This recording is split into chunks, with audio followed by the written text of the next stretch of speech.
Hello. Hello. Oh,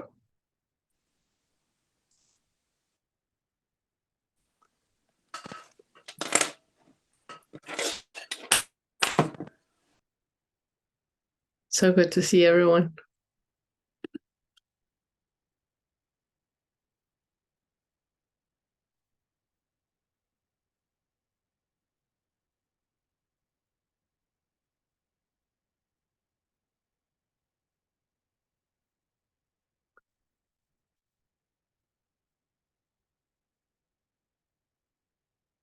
We're still letting people in.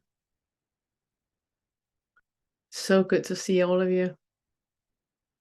Iva and Gita in Italy. Suni, Rowena, hi. And Bende, Nate, good to meet you. And Sanne, my love. And Surya, Jana and Jahira. Jan, Beth, Leela. So wonderful to see all of you. While we're still waiting for people to arrive, I would like for us just to center ourselves. So if you make yourself comfortable and close your eyes and take a deep breath in and exhale, and feel how with the exhalation you fall into gravity,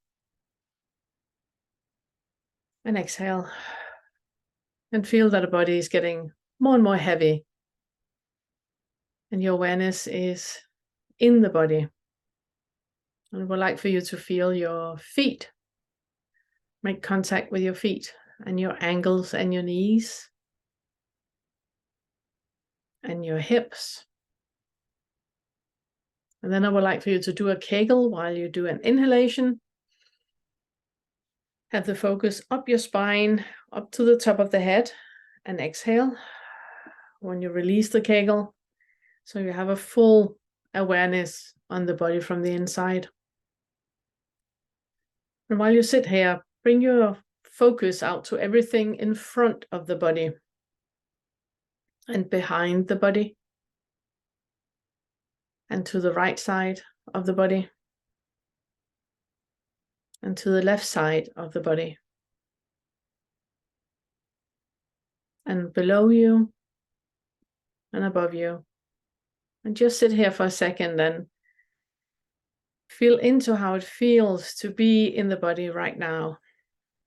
Notice that there's sound happening when you hear my voice. There might be sound in the background as well. Notice that you might, even though you have closed eyes, see pictures or colors or patterns. Notice that the thought, they come and go. Some of them you might believe in and latch onto. Others you just allow to let go. And then I would like for you to bring attention into how it feels in your body right now, in your direct experience. How does it feel to be in the body? Is there any contraction anywhere? I had just lunch, so I can feel my intestines are working, the peristaltic is working. Do you feel your lungs expanding or contracting? Do you have pain anywhere that feels like a contraction?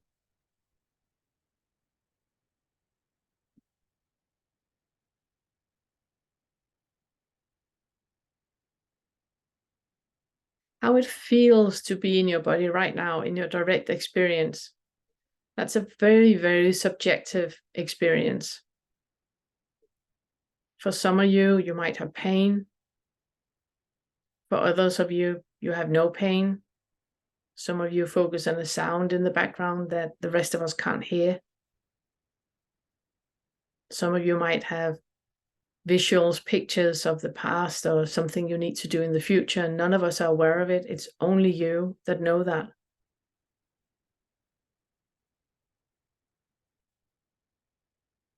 And this very, very subjective experience that it is to be in your body right now, that's really important to remember when we talk about awakening. Because just like you have a very specific experience in your body right now, none of us can feel that. None of us can experience that. And that doesn't mean that your experience is wrong just because it's not like how the rest of us experience our body right now. It just means that you have a very unique experience in your body, and so does everybody else here.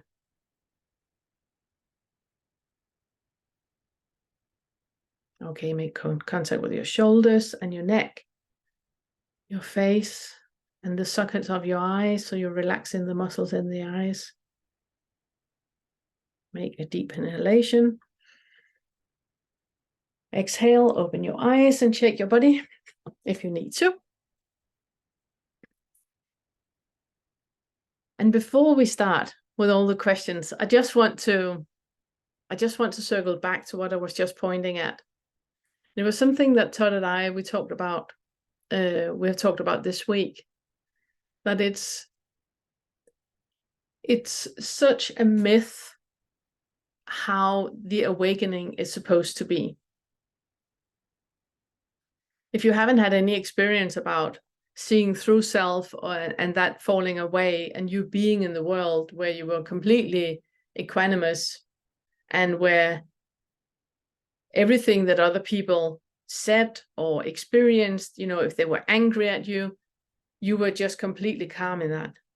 You had empathy with their experience, and you could create space for their experience. And if they were stressed, you were still very calm in yourself. So if you have seen through self, you have had that period. And if you've been in the honeymoon period, that's almost the worst. It's where you have been at that point where you saw through self, and you have been there where you were completely calm, but then you lost it. Then it went away, and now you're grasping to get back to that experience. Or if you have done any kind of what is it called, hallucinogenics, where you completely saw through self, where you completely saw what reality actually is and were in that space, and now you're trying to get back to that. This is why I would like to talk about this now. That whatever you experience as reality right now, whatever is present in your body right now, that is what we want you to acknowledge. And if you're angry, or if you feel sad, or if you feel, resentful, instead of fighting it and trying to get away from it, because otherwise, I'm awakened, I shouldn't feel like that, then you're resisting what is. And then you might remember from the curriculum where I talk about not resisting the resistance, you go, I shouldn't fight it. I should just be with it. I shouldn't feel like I'm feeling right now. And now I'm fighting, and I shouldn't fight it. So now you're resisting the resistance. And I think one of the reasons why we do that is that we still have that little egoic voice in the background that is telling us that things are supposed to be in a certain way. My experience is supposed to be in a certain way. I have seen through self, I shouldn't get angry. Where what we're trying to really, really make you embrace, it is that whatever comes up is something that needs to be heard and seen. And you pushing it away is not solving anything. It's just prolonging. And it's also that about really realizing that whenever you think that you need to be different, that is just an egoic action fighting against what is. And I know that when I say it, it sounds so ridiculous that we have this egoic action fighting against us awakening, being awakened, having this idea of how it is, and then we try to go towards that, completely missing the point that is already here.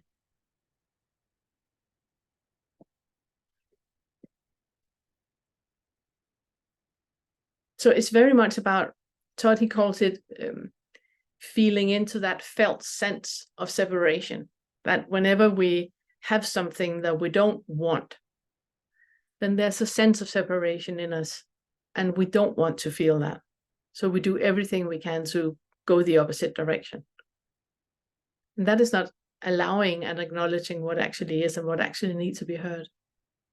So I just wanted to say that. Stay with curiosity. Whatever you feel is valid. Whatever experience you have is valid. Don't try to be like you assume other people are. But just whatever experience you have right now, that's valid. Enough rant. Welcome to all of you. Do you have any questions?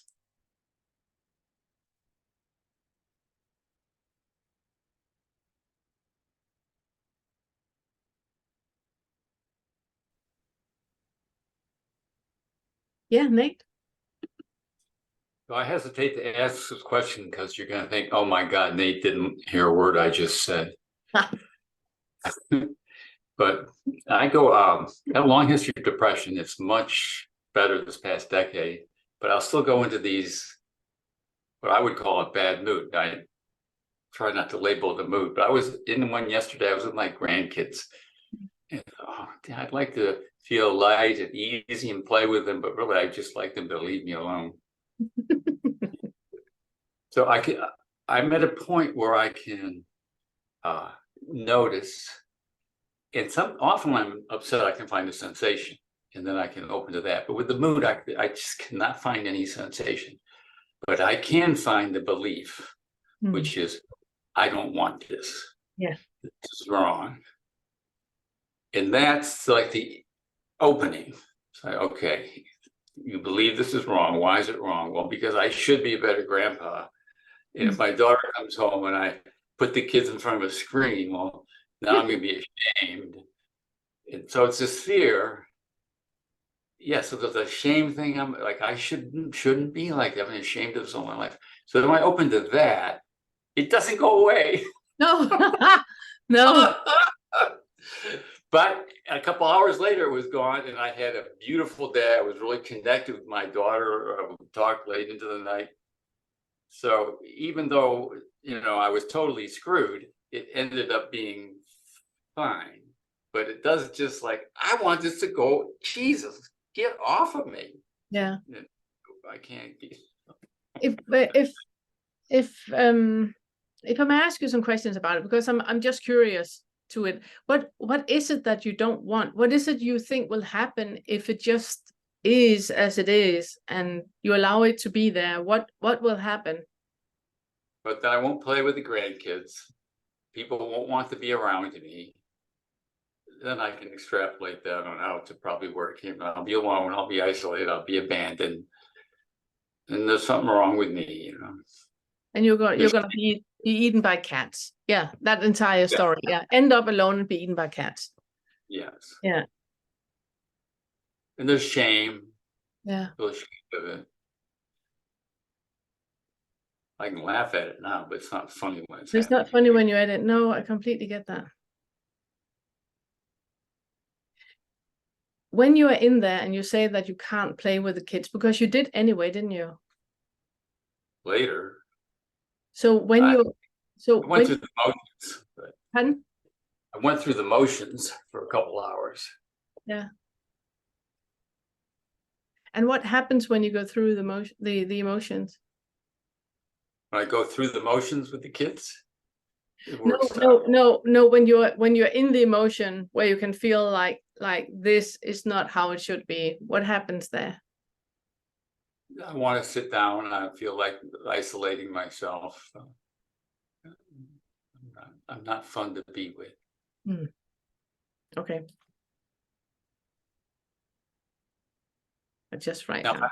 I out myself, like my daughter was there, and I said, Katie, I'm sorry, I'm just not feeling so well. I'd like to, would you mind watching the kids while I take a break?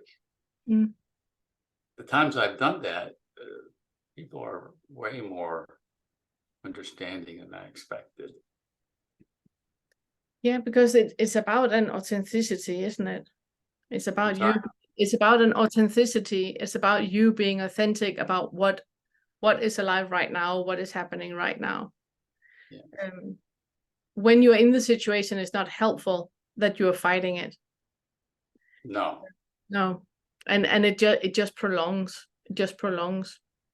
Have you tried when you're in the situation to do the exercise that I talk about in the third fetter, where you sit down, you withdraw from the others, and you sit down and you let the feeling grow bigger, bigger, bigger, bigger, bigger, and then you detach the thought and just sit with the sensory experience of how it is to be in the body. And every time a thought is trying to interject and tell you what is going on and what is happening, or oh my God, I'm going to sit here for the rest of my life and I'm going to end up being alone and everybody, then you just thank you, just detach it and keep staying with the sensory experience in the body, because there's something in the body that needs to be acknowledged.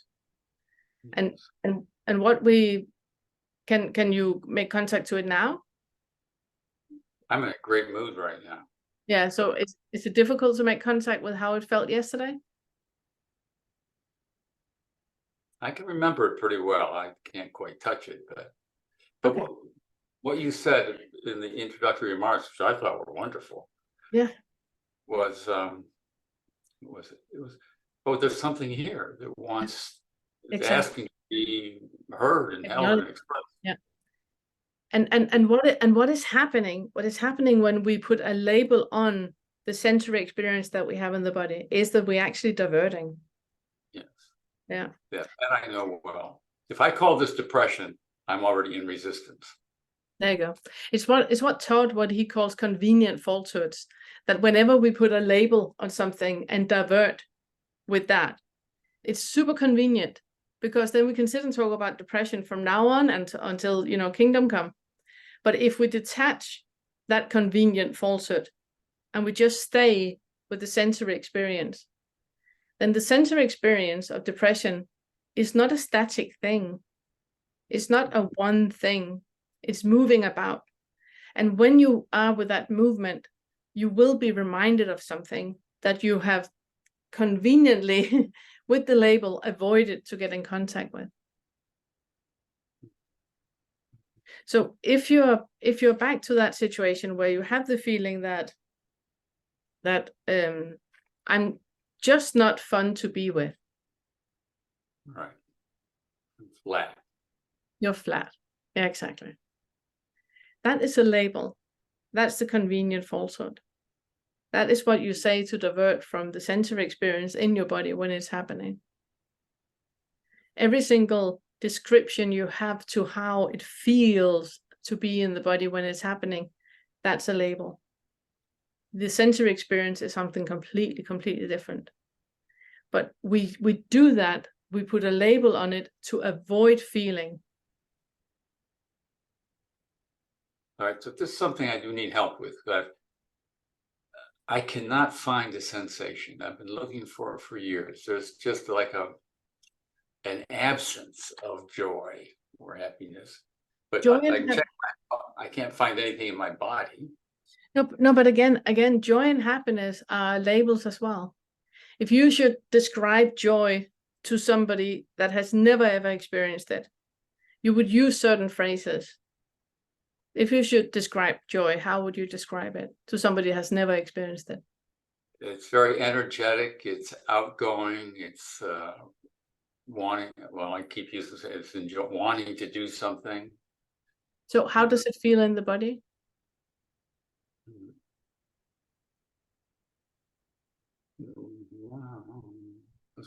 I'm not sure. It's a lightness. I don't know exactly what happiness. There you go. That is what I would like for you to look into and be curious about. Because right now we're only talking labels. I am depressed. I don't want to be depressed. I want to be joyous. But you can't even pin down how do you discern that you are the one thing and not the other thing if you can't explain it with a sensory experience of how it feels. Okay. So you said that you were quite light today and you feel happy. How does it feel in your body today? How is your breath? I'm not noticing it. That's another thing that Todd, he's always pointing at, that we are happy and content with our body when we don't feel it. The moment we feel our body, we say that there's something wrong. Yes. So how does it feel to be in a body that feels great?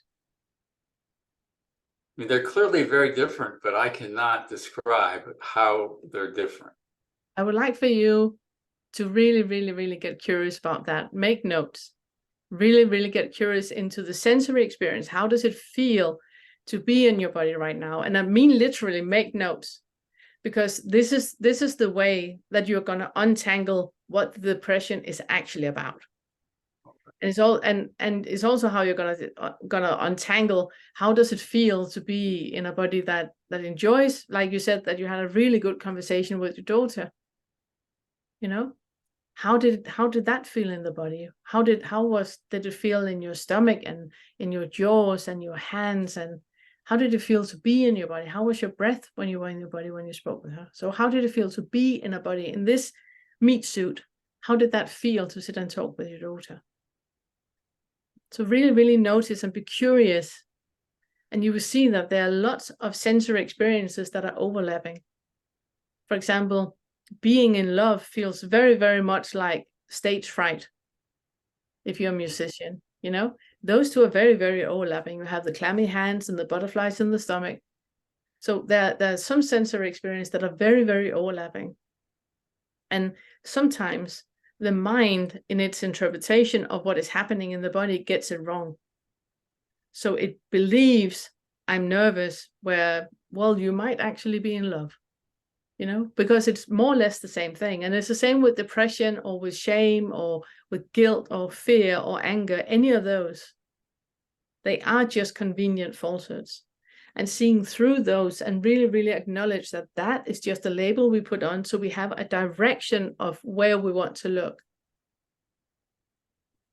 But it's really getting back to the sensory experience in the body. How does it feel to be in your body right now? And really, I'm very, very curious to what is going to happen until I see you 2 weeks from now.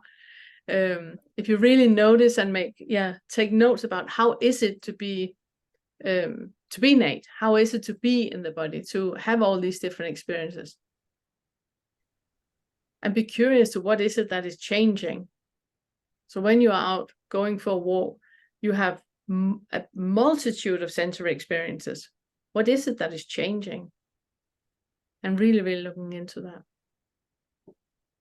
That's the one thing. The other thing I would like for you to look into is the identification with an I that can be anything.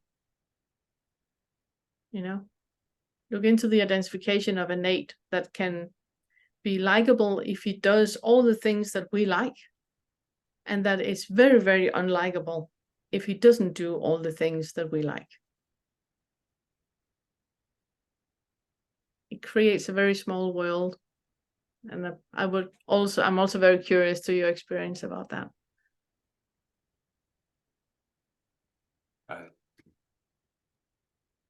Now, can I say something really quick? Yeah, sure. Hi, Nate. Hi. I was just noticing how you said, like, I don't feel anything. I don't feel anything.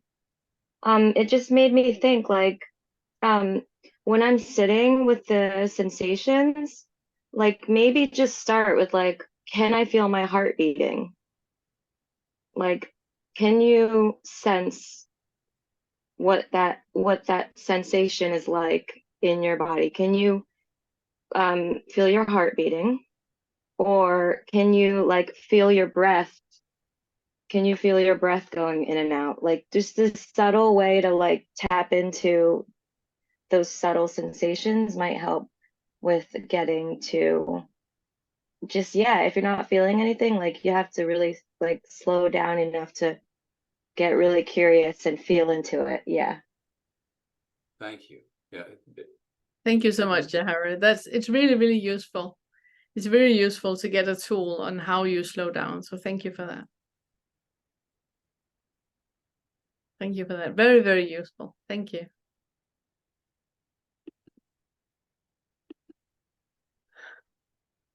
So I'm happy to meet you, and I'm looking forward to hearing what is going on.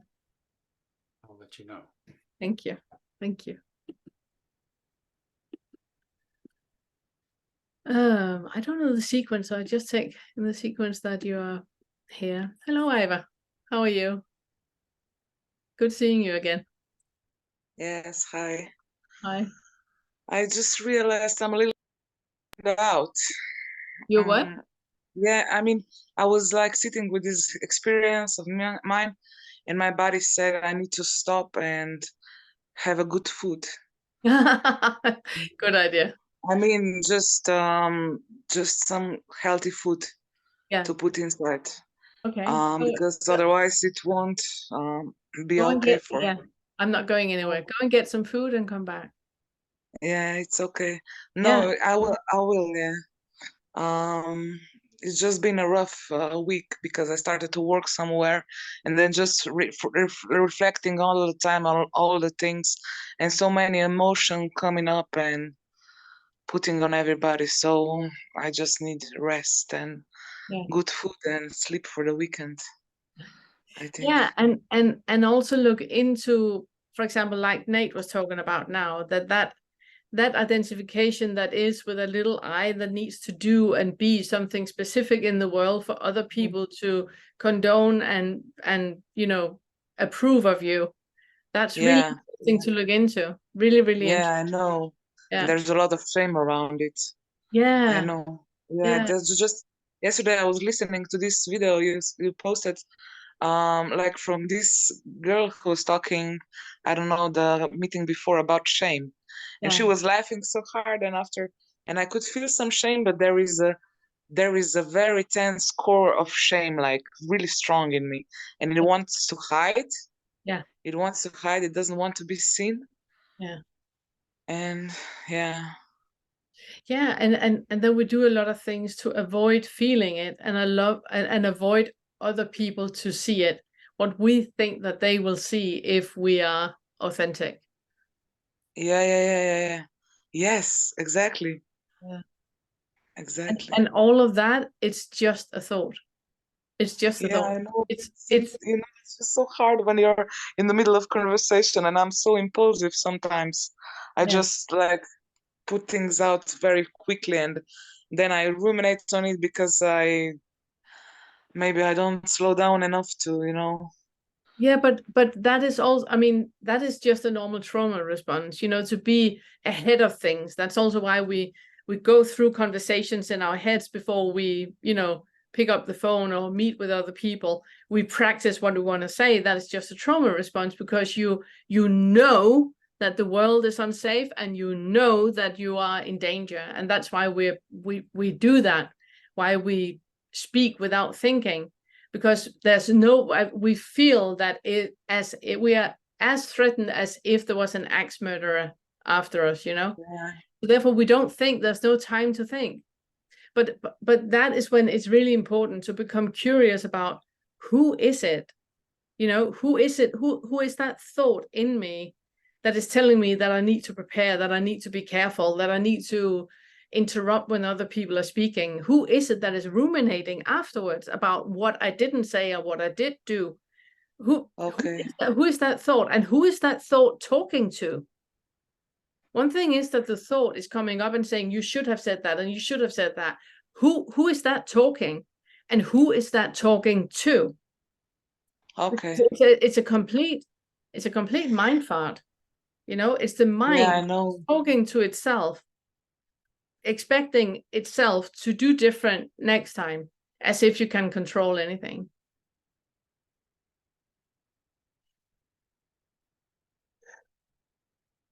You're frozen. I think it's a good sign for you to go and eat and come back. Get some good food in you and come back. Thank you so much. Then it is Suri. Hello, my friend. Good to meet you. I've seen you in the groups, but I don't think we have ever formally met. No. Was it me, Surya or Suni? Yes. No, Surya. Surya. Yeah. Yeah. Yeah. Oh, it's really brilliant to meet you, actually. I've been watching so many of your amazing videos Thank you. over quite a while now, Thank you. and also on some of the Zoom calls with the Feta work. Yeah. Good. Yeah. So, I mean, I feel like I've seen you a lot, but you haven't seen me very much. It's funny. It's a funny kind of connection in that respect. Yeah, I just wanted to say hello, really. And well, I suppose I could talk a little bit about some of the Feta work I'm exploring. I'm really lucky to have found a guide to work through 4 and 5 with. Amazing. Yeah. But I'm sort of a bit stuck and getting very in my head with it. Okay. And so circling back to Feta 1 and Good. yeah.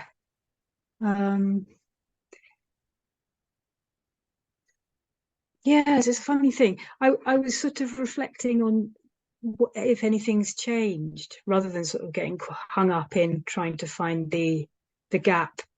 Yeah. Getting to it feels like a little bit stuck with the technical stuff.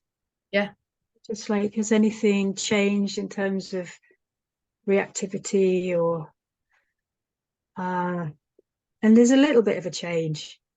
So sort of I don't always go the full hog, you know, in response. Say it's usually like with my partner, you know, and somehow sometimes there's a sort of a much more kind of creative or humorous response.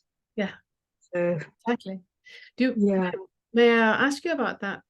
Yeah. Because as you know, I'm not working in the same way with the fetters as Christian and Kevin are doing.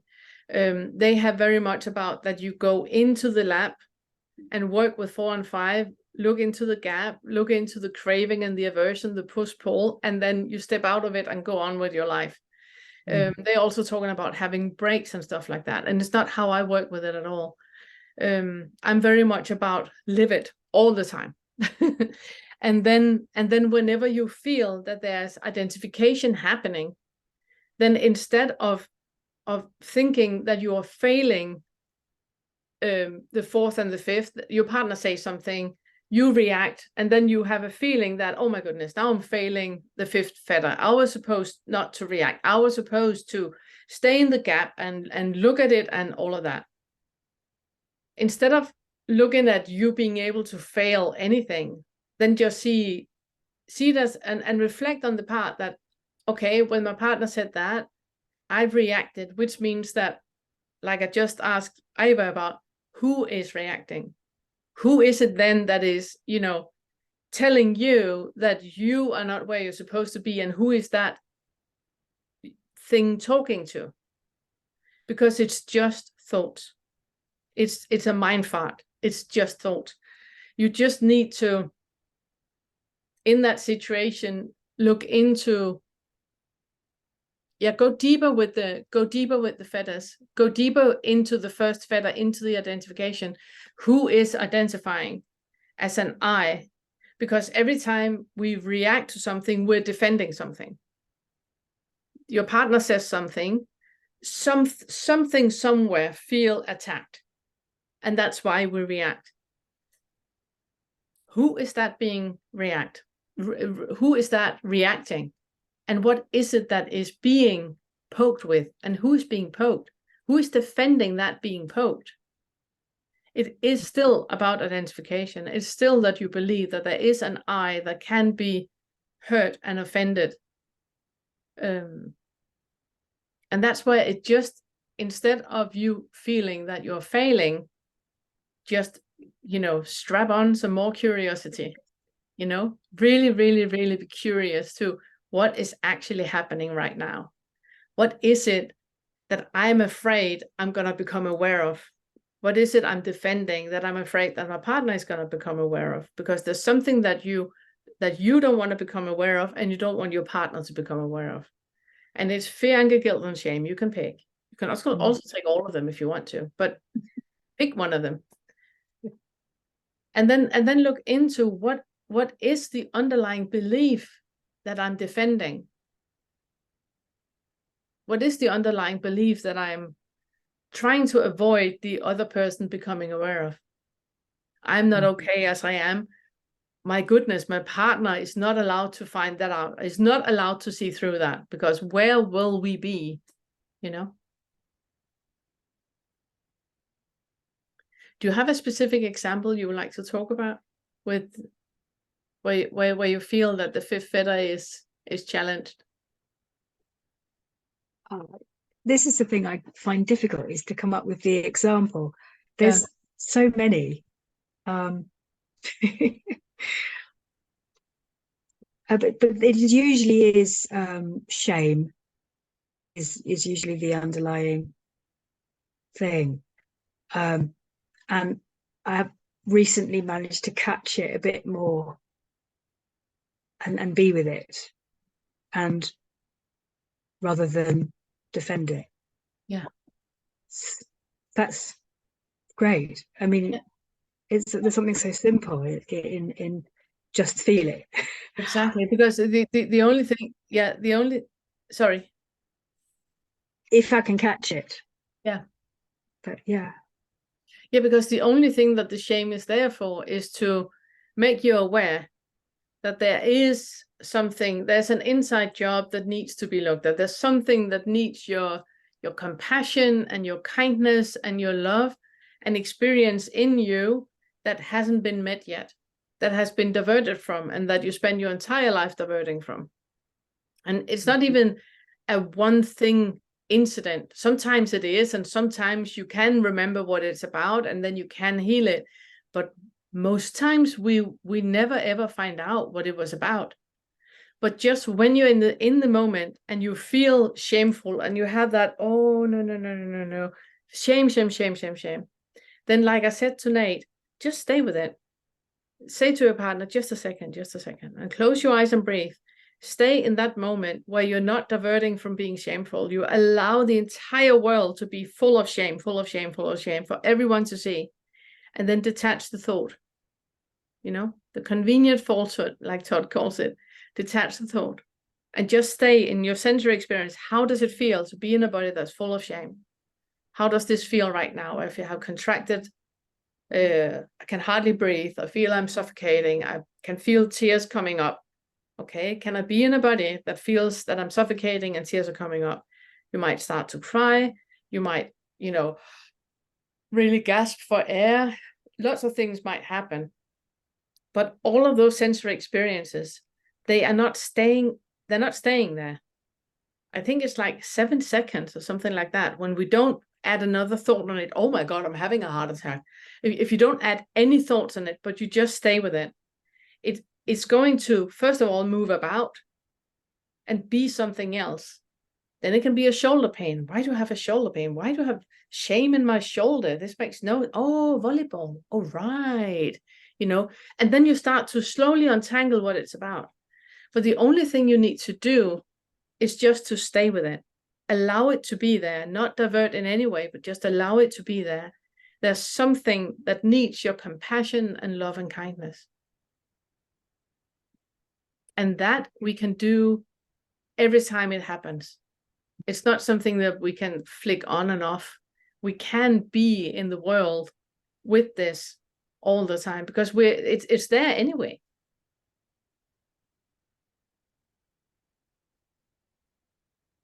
I look forward to hearing how it's going. Thank you so much. Thank you so much. So good meeting you. Yeah, you too. And then I think it's Beth first and then Suni. Hello, Beth. Good to meet you. Hi. Hello. Nice to see you. I'm really glad I've managed to get here. I've watched a lot of your videos and I've been to Vince's group a few times, and I attempted to get a guide through the LU, but they didn't receive the form, and I still haven't filled it in again. Can you hear me? Okay. Yeah, I can. I can. Okay. So yeah, I still haven't got around to doing that. I've sort of looked at all different videos of yours, and I'm not very good at being consistent or sort of doing things in order. I get quite frustrated with that. I was watching the trauma and expectation video this morning to attempt to, start with the first letter.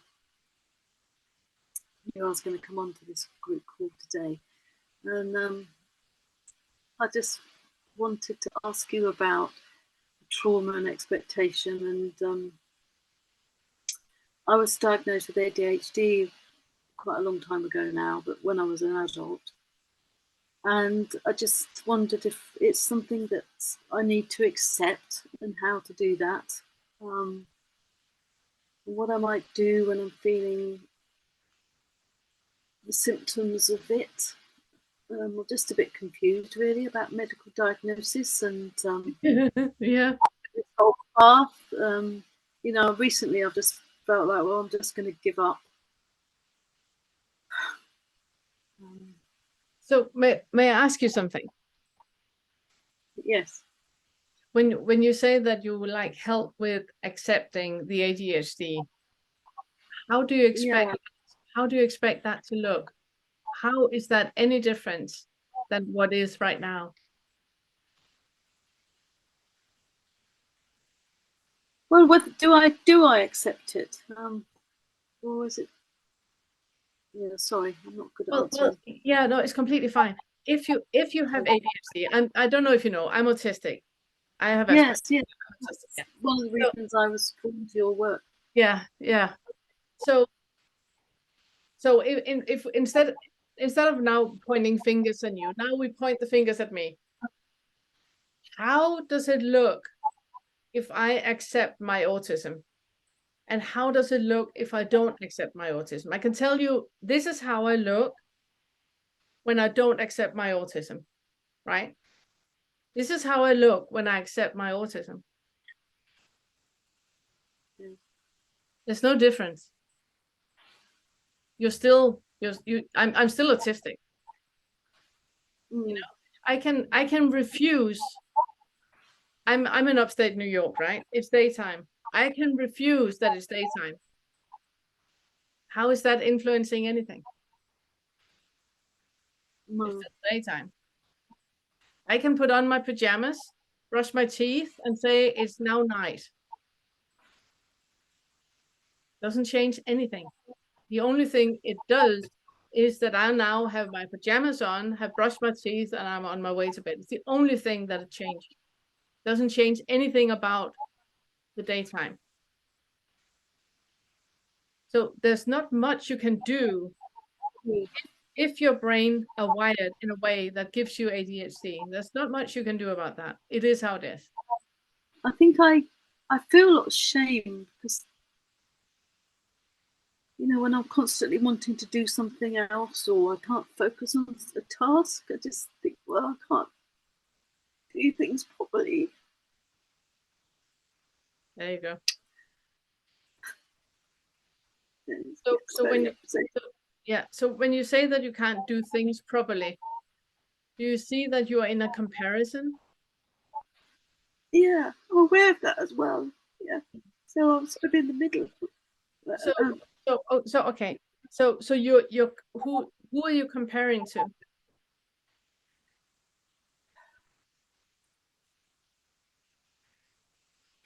I guess the person I'm not, the person I would like to be. Yes. Are you comparing to other people? Well, yeah, I guess so. Yeah. And you're comparing to a fantasy about you.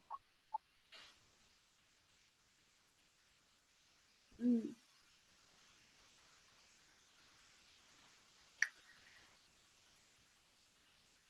You see how unfair that is? Yeah, I do. But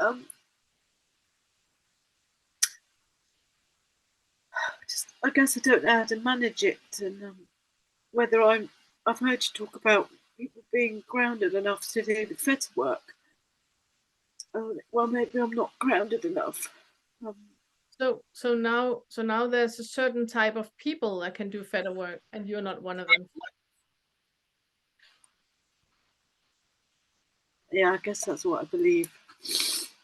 But do you see that there's a certain type of people that can do the feta work linear?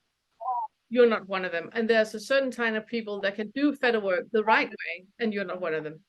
And there's a certain type of people that are not getting distracted and that can keep their focus, and you're not one of them. So you're completely losing out. You're comparing. Yeah. That's where I am. That's where I am. Yeah. I would recommend you to be curious every time that happens. And like I said to both to Iva and to Nate, be curious to who is it that is judging you, and who are they talking to? Because it's a thought that is judging you. Yeah. And who is that thought talking to? And if you have that, but it's talking to me with ADHD, it's talking to me. And back to the first lesson in the first feta. There's something which you need to look through. There's an identification you need to look through. Because it's one. I did ask myself. Pardon? I did ask. Sorry. No, but it's because there's. It's what was it I wanted to say? Yeah, it's one thing to have a meat suit that is wired, has a neurology that is wired in a certain way. That's one thing. It's another thing to fight against how it's wired. It's just like if you were born without hands, and we would sit and have a conversation about you not being okay because you didn't have any hands, and keep doing things that where you need hands. Yes. Your neurology is the way that your neurology is. And that's only about the meat suit. There's no opinion about it, and it can't be any different. It is as it is. And there's no suffering in that. The suffering happens with the attachment you add to having that neurology. Yeah. I mean, I've been recently thinking, well, I doubt that I want even to be curious. I mean, it's very hard. So it's that I doubt that I even want to be doing this work. Oh. Yeah, but I understand that too. I understand that too, because when you really see through self, when you really, really understand that there is a meat suit here, and this meat suit has a lot of sensory experiences. Yes. That is what is happening. We have no idea how it happens, and we have no idea what is actually perceived in reality. We just have an idea of how a meat suit is perceiving reality. When you really, really understand that there's no I attached to that, it's just biology and physiology and biochemistry and nothing else. And you really understand that, all the suffering falls away. And the reason why we, in the beginning of the journey, have that thought that I'm not sure I want to do this, is because it's the ego that is fighting for its survival. You will end up not having an issue with ADHD. Just like I don't have an issue with autism. I don't have an issue with people that don't have autism either. Well, there have been times when there hasn't been an issue and I haven't thought about it. Exactly. Um, It's and it's not an issue until a thought is creating and yeah, thoughts into something being any different. yes. Yeah. The other day when I was telling a friend on the phone, like, oh, I've got so many things to do, but I don't know what to do first, and blah blah. And they said, oh, well, do you have to do anything? It's just really annoying. But then I said, yes, well, I don't know who is wanting to do things in a particular order. So there is an understanding, and there have been glimpses. You know, I've had glimpses. I've been, God, just, I mean, if anything, non-duality teachings, just been into it like for 15 years. I really would like for you to get a guide. I really, yes, and that goes for everyone here. I really warmly recommend you to go to LU, get a guide, and when in the application, then write that you're working with the curriculum, with the Awakening curriculum, and you would like a guide that knows about it. And the yes, moment, and this goes for all of you, the moment you have seen through self, I would like for you to become a guide, because you're healing yourself. You're healing yourself when you're paying it forward, and you are healing in reverse. It's how it works. If you in any way feel stuck, yeah, become a guide. Become a guide. mm, First get a guide, and then when you have gone through the gateless gate, become a guide. You need to, okay, it's the only way to heal yourself is by paying it forward and healing in reverse. I'll do that. I mean, intellectually, I'm just, you know, I know it all, but I know that that's not, It doesn't help you that much. is it. No. No, it doesn't.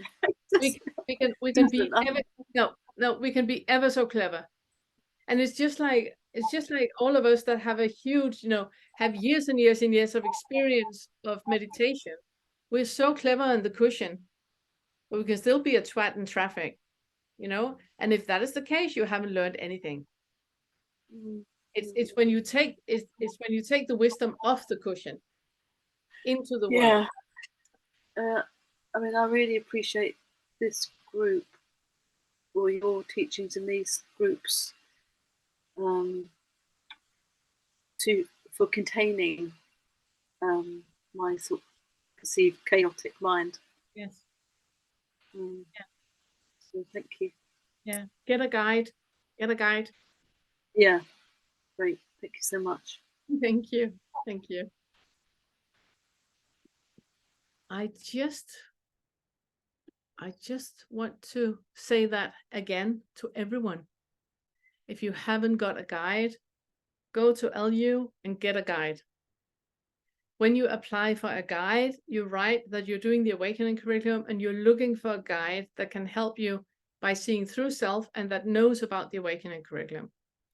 And the moment you have passed through the gate and you have seen through self, I want you to become a guide. And when you see somebody in there that is saying that they would like a guide that is working with the Awakening curriculum, that's you they're talking about. That's you.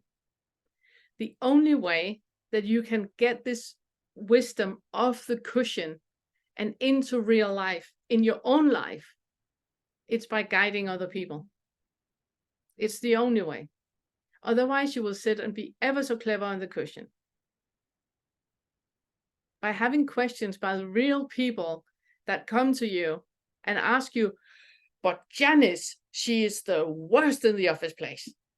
For you really to put yourself in that position, to be able to help a person see through that delusion, it takes a lot. And you will have a guide that you can refer to, so you're not alone in it.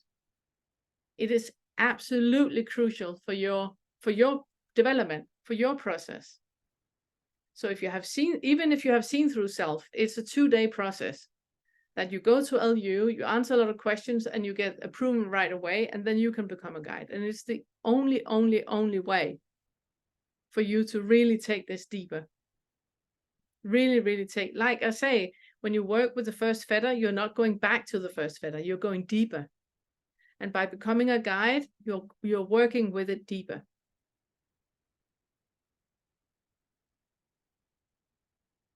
Oh, question, what is LU? LU is Liberation Unleashed. And it's a community that is helping people see through the first fetter, seeing through the sense of self. And you just go to Liberation Unleashed and you sign up and you say you would like a guide, and then they help you. I want to emphasize that they're not working with fetters, and they're not working with the awakening curriculum. A lot of them are only working with seeing through self. But there are more and more people in there, in Liberation Unleashed, that are working with the curriculum as well. So you will be able to find a guide that is working with that. Yeah. And I also want to say that if you then, as a guide, are working with somebody that is working with the curriculum, and you need, for example, I was thinking about that the other day, that I should actually make that available for people that are working as a guide. All the slides, you know, that I have in the videos, I have slides that only come up for like 4 seconds, and you need to pause the video to read what it says. I was thinking about creating a document for every lesson. So if you're guiding, that you can send that to the people that you're guiding, so you actually have something to work with, and they can start with lesson 1, and you can help them with seeing through self with lesson 1, and so on. So if anybody's interested in that, let me know. But go through LU, go through Liberation Unleashed, and get acknowledged, and then start guiding for everybody who has seen through self.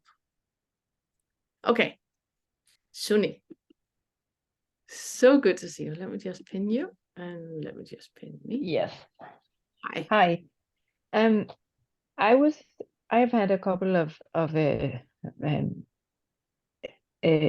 not emotions, but like I've experienced that suddenly I feel like I'm beside myself, and it does not feel joyful. It does not feel like everything is glorious and good and everything, but it's just like I am not where my body is. I am beside it, not far away, but just like it doesn't really fit. It feels scary. It feels like not scary, but unsafe. And I cannot pin it to either it is stressed and being tired, or I'm being sick, but I didn't get sick, or it is an emotion that is attached to that there is no self. And sometimes when I sit down and I sit with my legs in front of me, it feels like my legs are underneath me. They should be underneath me and not in front of me. Yeah. And I have my eyes closed. So it's like my body is detaching, but it doesn't feel good.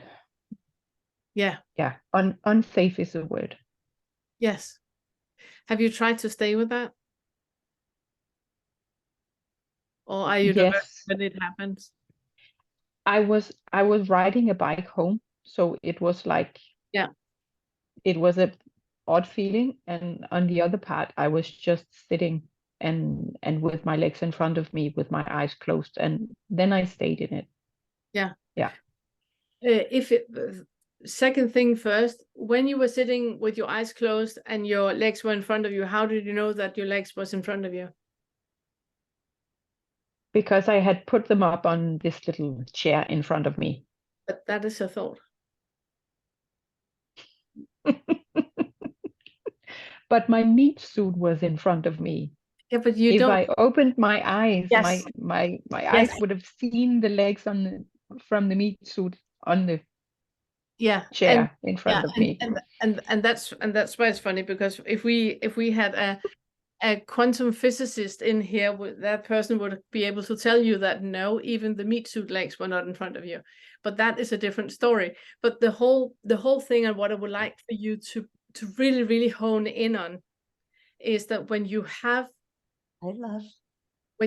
an experience about the meat suit being in a certain way, for example, where you have a sensation of and a feeling that the body is here and the eye is floating out here somewhere, that can be super discombobulating. Really, it can be really, really scary and really frightening. up until the point you realize that is just another sensation. That we have this idea that the I, if I ask you now, where do you experience the I in your body? Where is the I? Most people point at the head or they point at the heart. But even when you're curious to that, may I ask you where you experience the I? It is centered somewhere in front of me, but when I'm thinking about it, it's like it's also in my hands, but then it can't be like both places at the same time, and then I get confused. Yeah, exactly. And just before, when you were sitting and listening to one of the other people talking, and you were completely into what they were saying, where was the I then? It's because it's not there. Yeah, it's not there. So it's not there. So when we have this feeling that the meat suit is here and the I is floating out here somewhere, until you get comfortable with the fact that there is no I anywhere, that can be quite scary. So for example, next time you're out biking, I would like for you to, when you're on the bike, notice that the I is nowhere. There's a meat suit that is biking. There are legs that are moving. There are eyes and ears that are very much aware about traffic, about light changing, about other, about pedestrians and other bikers and cars. You're very much alert and aware. And in that, there's not even an I. It's just basic survival mechanism that is making sure that you're getting from A to B on a bike. And really, really noticing that. And if it gets, you know, too scary or too freaky or too surreal or anything, then just stop and have a breather before you go back on the bike again. But doing stuff like that, where we're doing things, or chopping onion, you know, there's so many things, brushing your teeth. There's so many things in our everyday life that we do on absolute automatic. We don't even think about it. It's just the body doing. And there's nobody in control about doing it, you know? Really, really seeing through that and being curious to, okay, so I just brushed my teeth. Sometimes, you know, we can get that. Did I lock the door? Did I unplug the iron? Did I turn the light off? You have no idea. You have no idea. So where was the I when that action happened? So really just be curious to that, but be aware that there's a lot of undercurrent lying under it. And for some people, it's not an issue to see through self. For other people, it's really a deep, deep-seated fear or anger or guilt or shame that is coming up when we see through self. But is that seeing through self? Not like full something, but it's because it felt unsafe. Yeah, you're beginning to get an inkling about that what you perceive as reality it's just a perception. It's not reality. Yeah. It's just a perceived reality. And that perceived reality, there's not a little controller in the head sitting and pulling, you know, the reins and pushing the buttons. And there's no one doing that. That's just a collection of sensory experiences that is collected by the brain. And by that, a lot of processes are happening. You know, enzymes are released, or hormones are released, or something is held back. But the brain is doing all of that. And it's doing it in a way that is completely beyond anything. But then we have this collection of all that in the frontal lobe, where we go like, I did that. I did that. I biked home. But fact was that the body did that completely on its own. There was no I behind the steering wheel at any point when that happened. There made so many studies that show that when we decide to do something, that decision has been made by the body long, long, long before. Yeah. You know, when you're in the traffic and somebody steps out in front of you, the foot is on the brake right away. And it's not until the foot is on the brake and you are mid-skirting towards the person that you actually realize what is happening. Your body reacted way, way, way before the frontal lobe was up to date on what was actually happening. Also, like you probably tried lots of times that you know, tip something over and then you just grab it and you go like, wow, you know, the frontal lobe goes like, wow, look at me. The frontal lobe was not even present when it happened. I mean, that was just a reflex. It just happened. There was no I. But then we have the little ego going in front. Did you see what I just did? I was so good. That's just complete ego in the frontal lobe, you know. That was not doing anything. That was complete reflex. It was just body acting. Okay. Well, good. Wonderful. Wonderful. Thank you. Keep me posted. Yes.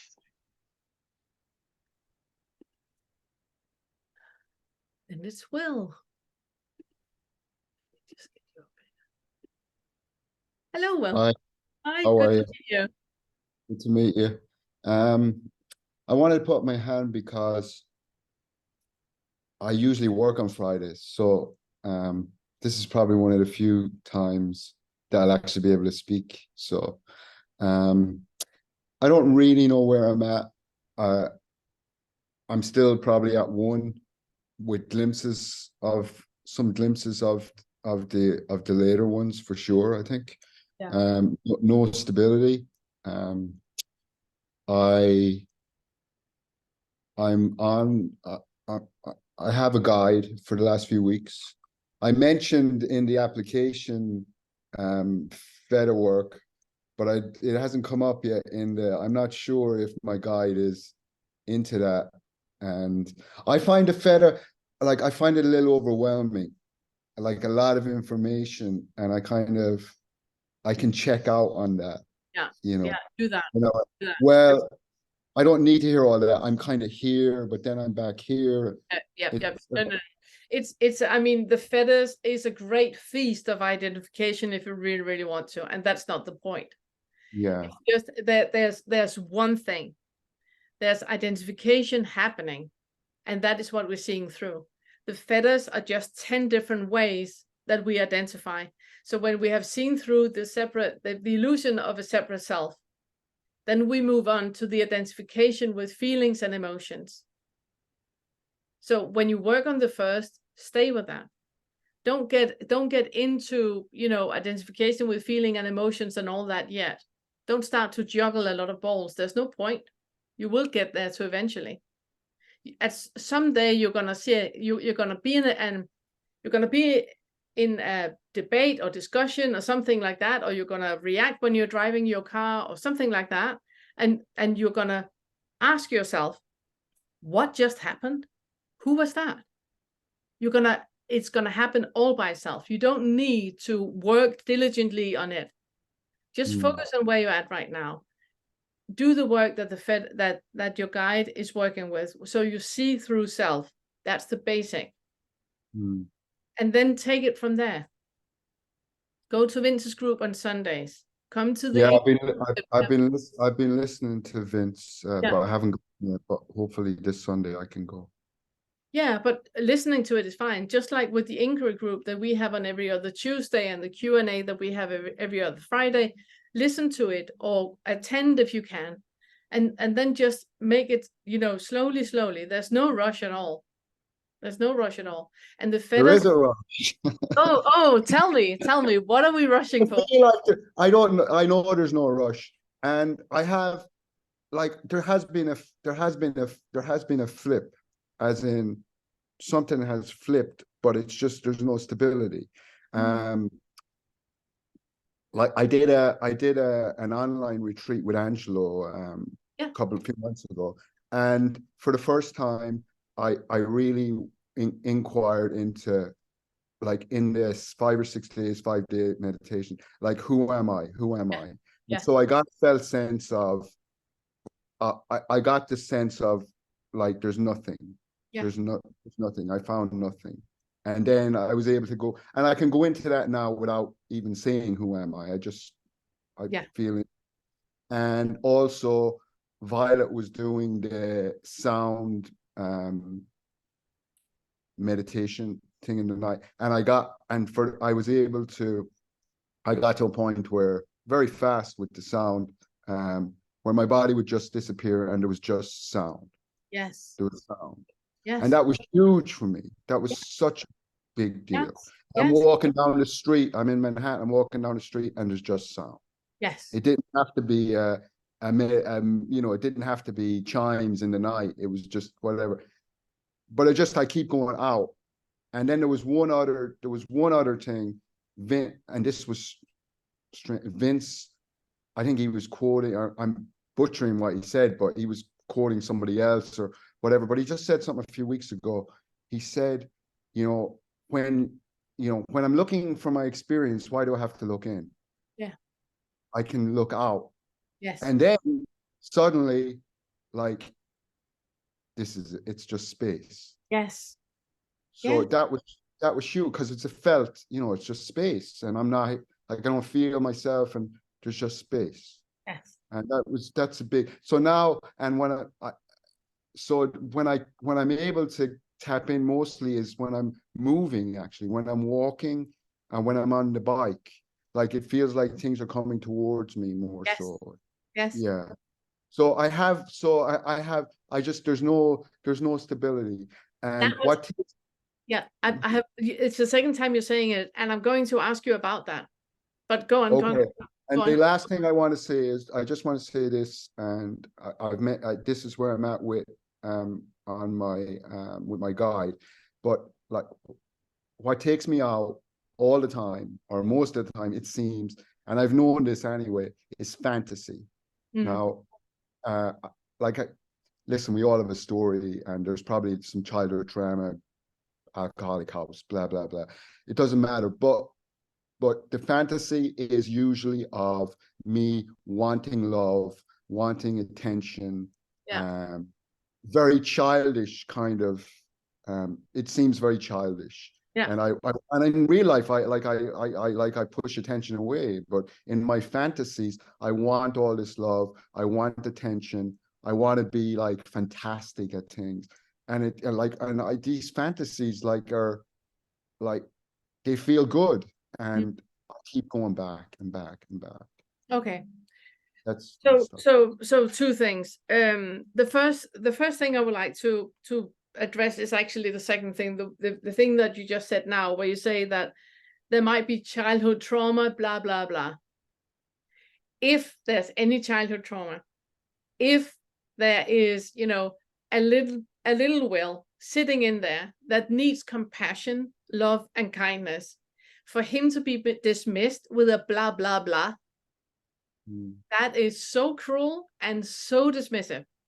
And you need to heal that before you can let go of it. If you're not healing it, yeah, I know it sucks, but it's how it is.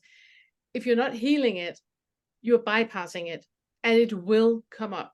So when you talk about it not being stable, I would like for you to look at it differently. That whenever you have an underlying feeling of something, I would like for you to maintain it instead of diverting from it.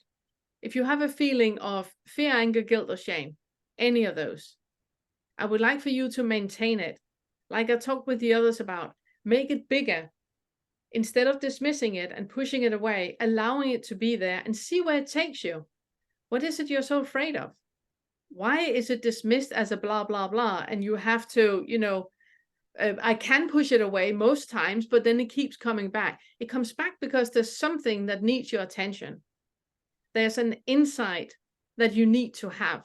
And I'm not talking about you sitting and going through your umbilical cord and sitting and going through mom and dad and all of that. It's not what I'm talking about at all. I'm talking about there's a physical experience. There's something in your body. There's a body memory about something, and that needs to be heard. If you keep dismissing it, it will keep popping its head up because it's supposed to. You're just so arrogant that you say that I don't need to look at that. I don't need to look at that. And the body goes, you do. This is the way. And the only way is through. But it's not hard. All you have to do is just allow it to be there, not diverting in any way, just allow it to be there. So you allow the feeling to come up and be there. And if you have a feeling of a little will that just really, really needs to be seen and heard, then see and hear him. See and hear. I see you and I hear you, and I understand that you really, really want other people's acknowledgement. I acknowledge you. I noticed what you did. I saw what you did. The more you acknowledge what already is, the less disruptive it's going to be, because you allow it. The little will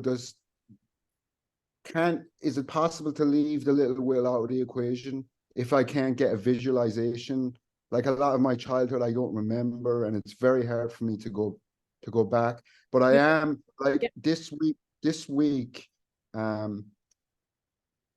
like my guide had me when I said about the love, and the me is wanting love, even though I know like there's no me, but I'm still. But my guide said stay with the anger, with the anger.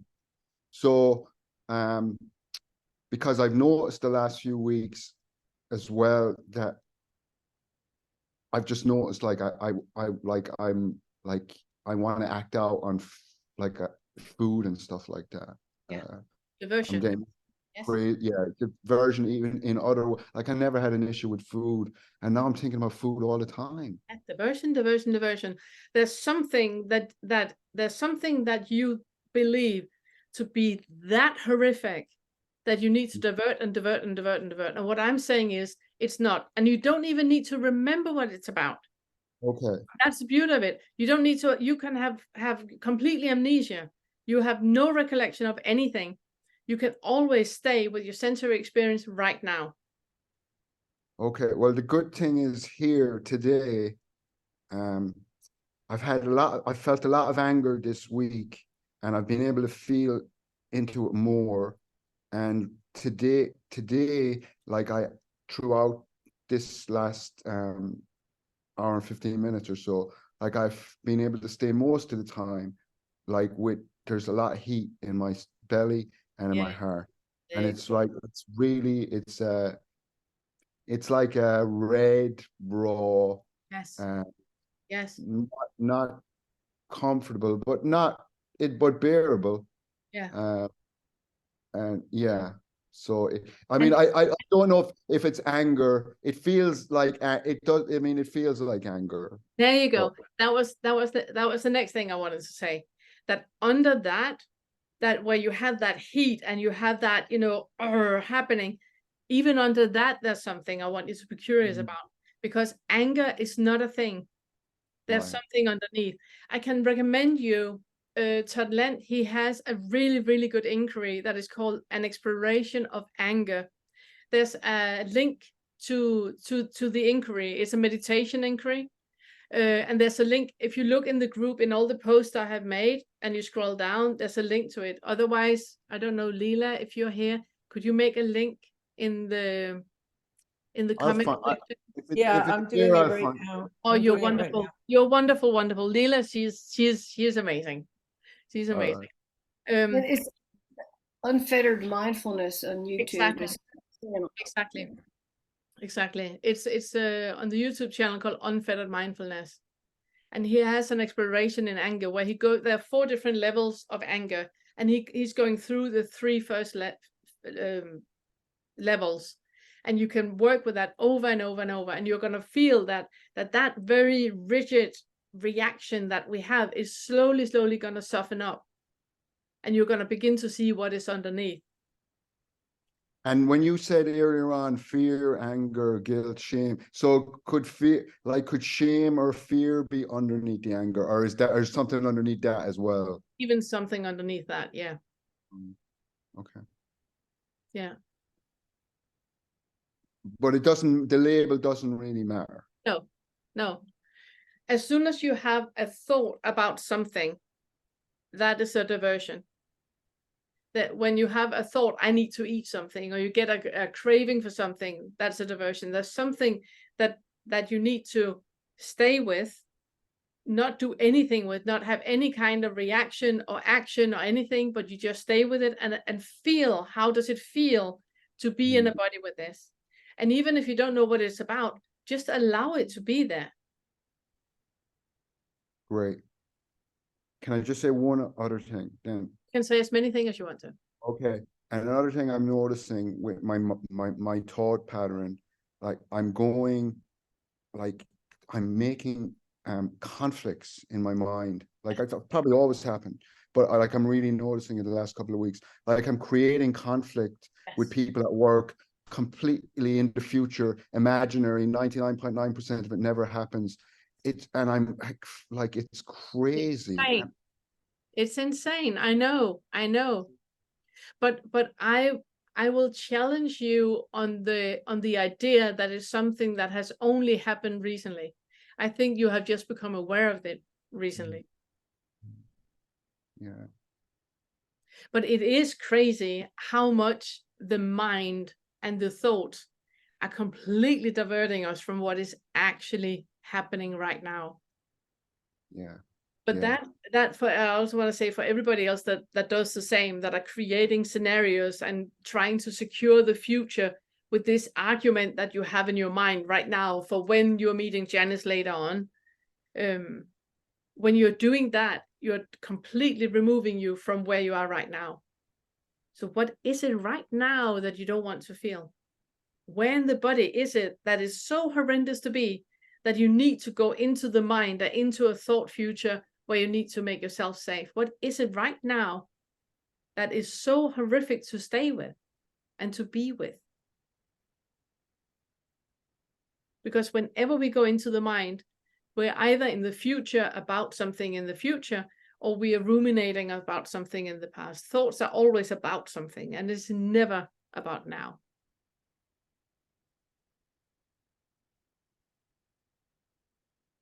So I would say stay with your guide. Listen to the first fetter, but only if it's useful for you. It really sounds like you've got a lot on your plate as it is with what your guide is giving you as exercises. And are you in daily contact with your guide? Well, I was in daily contact, but I think with the anger, he's kind of just let me go. Okay. Just feel anger. So I'm going to get in touch with him today because I've had it's great because I've really, I've been seeing it more and more and more. Yeah.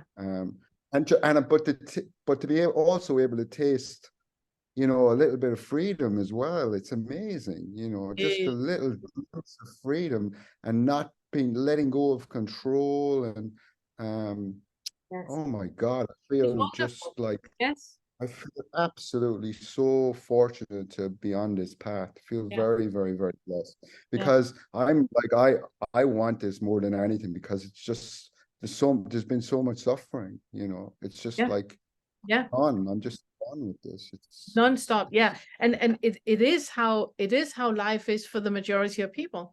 It is daily suffering, but the suffering, a lot of the suffering is created by the mind in the future or ruminating about the past. It's only because we're not here, and it's always about something that is not present and aware, present and alive right now. And that's where we live our lives. And that's why so many people are suffering. So seeing through that and seeing through that defense mechanism that we have towards it, it's gold. It's such freedom. Yeah. So use the curriculum if it's useful for you. Don't start to create new beliefs about it, Don't use it, where you just exchange one belief with another belief. That's not the point of it. The awakening curriculum is, and the fetter works, it's just about looking into the 10 different ways that we identify. We have assumptions about a reality and we identify with those assumptions, and that is just a lie. But we do it in 10 different ways. So it's just more and more subtle that we look into it. Okay, great. Thank you so much. Good meeting you. Thank you. Beautiful. Thank you so much. Thank you so much. There's Yvonne. Hello. Hello, Taylor. So good to see you. I see you. Just first of all, would like to say thank you for being here for us. Thank you. Thank you. Thank you. I don't know where to start, but it's something to do with. It's like I suppose the first I was writing down what I was going to say, and what came was like great big opportunities, stroke complaining, stroke low control. I mean, I feel like I've in my face so many huge opportunities, and I say opportunities because I know that's what they are. But I'm living in England, where my home is not in England. I'm living with my family, and you know, like Ram Dass was it said, if you want to think you're enlightened, go and spend some time. Spend a week with your family. yeah.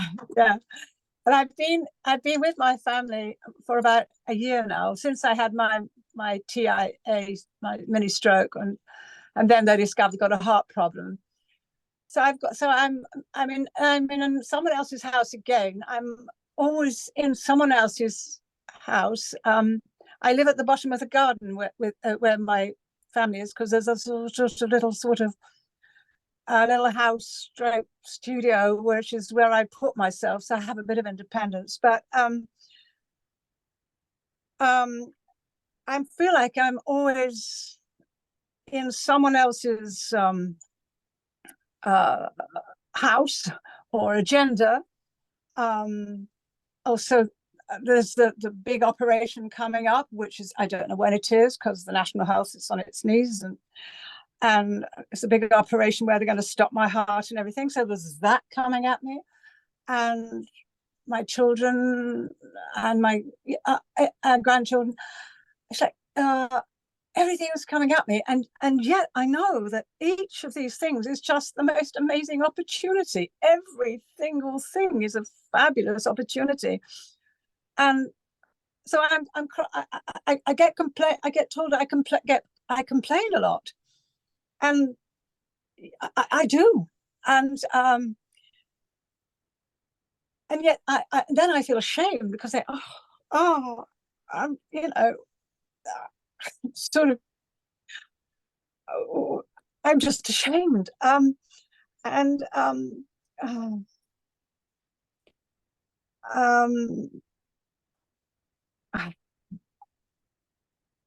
I don't know. It's difficult to remember all that I want to try to explain. But there's one thing. You said something about complaining, and that really came to me. The reason, if I was to be asked, I have an inability to. I've had an inability to say no, which is why one of the reasons my body is giving me problems now, because if I can't say these words, no, then my body will say no. And I think that's probably what's going on with my mini stroke and the heart problems. I've not been able to say no, and I'm 75, and I still find it difficult, and I need approval. I need to be like the best grandma, and I don't want to be an unhelpful mother-in-law. And I've got my daughter-in-law, and it's like golden opportunity. There's, wow, so much to, when we're sometimes discussing things, sometimes she'll say something and it'd be like a spear to my heart, and then I have to go, and then just stay with it and feel it, and then I think, this is amazing, this is a wonderful opportunity, but then it's not nice and it's not easy, and sometimes I react and sometimes I stay with that. And so you were saying about that if someone was to say to me, what do you really want, I'd say, I don't know. No, I've got no idea what I want. No, not at all. My children keep saying, you must make a plan. And then I think, well, I mean, I can only be here now. And, you know, I think I'm mad anyway, because when I said I lost the me, you know, they'll think, oh, you need therapy, Mom, or something, you know. So it's like, of course they think that. Anyway, I'm sorry, I feel embarrassed. It's okay. It's okay. It's so clear to hear what's the issue. That is that there's so much thinking going on, and it's absolutely exhausting. You must be so exhausted. You must be so exhausted. Yeah. It's not good for my heart. No. Well, I think also the heart problem, because it's getting worse as I get closer to the operation, I notice that everything hits me like an electric shock more than it did before. I think that the only takeaway that I would like for you to have from all this is that you're diverting so much. Complaining is one of the verbal indicators, and a verbal indicator is, you know, it's blaming, shaming, complaining, and explaining. And when we're complaining about something, or we're shaming or blaming, or when we're using the verbal indicators, it's because there's a pain. There's a pain, and we are diverting from that pain. And the verbal indicator is just a tool to divert. But it's also indicating where the pain is hidden. You know, it's pointing to the thing in you that needs compassion and that needs love. And when you say that you're always in someone else's house, and you're always, you know, at someone else's, you know, agenda. Yeah, exactly. In a sense, it feels freeing in a sense, because sometimes I think, well, there's no one here. Hang on.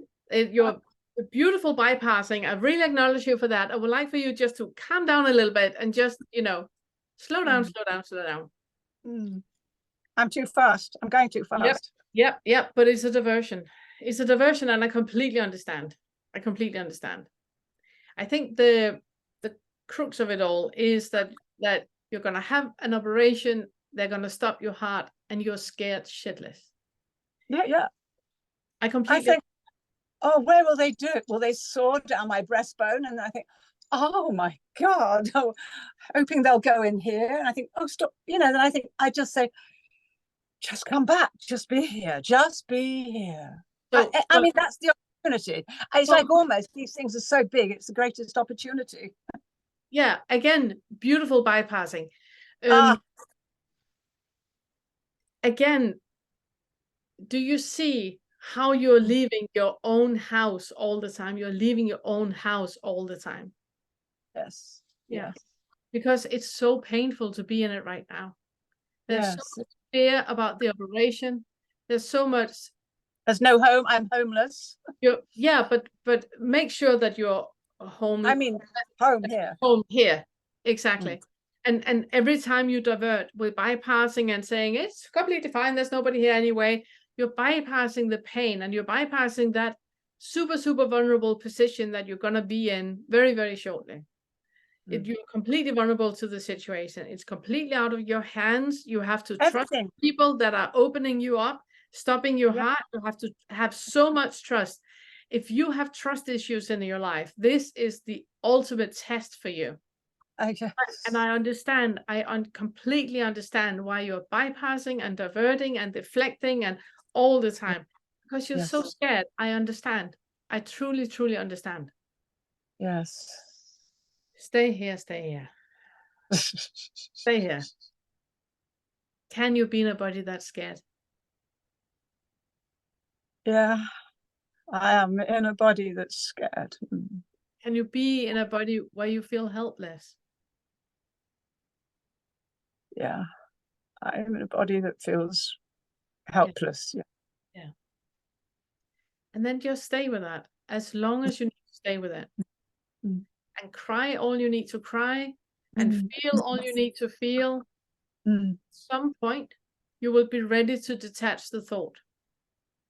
And then you just stay with the feeling in your body. How does it feel to be in a body that is helpless and that is, you know, powerless and full of fear? And when you detach the thought, something else will emerge, because there's finally quiet. You're finally home, where you can allow whatever is there to be there. But you need to come back to it all the time. So I don't want you to intellectually understand this. I want you to feel it in your feel it.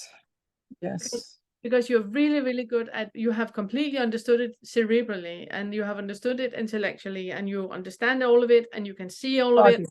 I want you to feel it. Yeah. Yeah.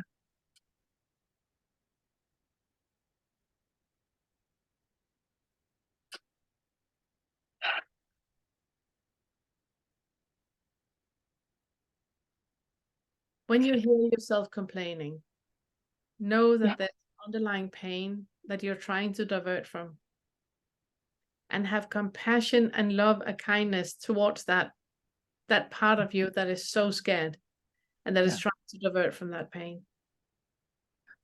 Just stay there, stay there, stay there. Do you know when the operation is? No. No, I have an appointment with the I never can remember their name. They're the sort of specialist. Cardiologist, yeah. At the end of November. And I imagine it's possibly in the next couple of months, but the National Health is also, the National Health is in such a state that, you know, there's more people who are much worse than I am going in now already. So, but it's great. It's great that, because that gives you time to work with this. Yes, yes. It gives you time to work with this, and it gives you time to be calm. So when you're lying there and you're just before they give you the mask on and you're ready for the operation, then you're completely home. You know? Yeah. And you have stayed in the body so many times, and you have detached the thought. So you are staying with the fear. You're feeling how it's moving about. You can visualize your heart as being strong, as getting the help that the heart needs. Just like we get, you know, a cast on a broken leg. You get the help that the heart needs. Yes. But just stay here, stay home, stay home. Yes. And when I do know this, and I do practice it, but yeah, I need to do it more all the time, really. Yeah, and then also notice that detachment happening, because it's super interesting why we go so much into thought that is not doing us any favors. No. It's not doing us any favors. But it's interesting why we keep doing it, why we keep, you know, identifying with the thought and pretending that that is a very, very, very, very important thought. Well, yeah,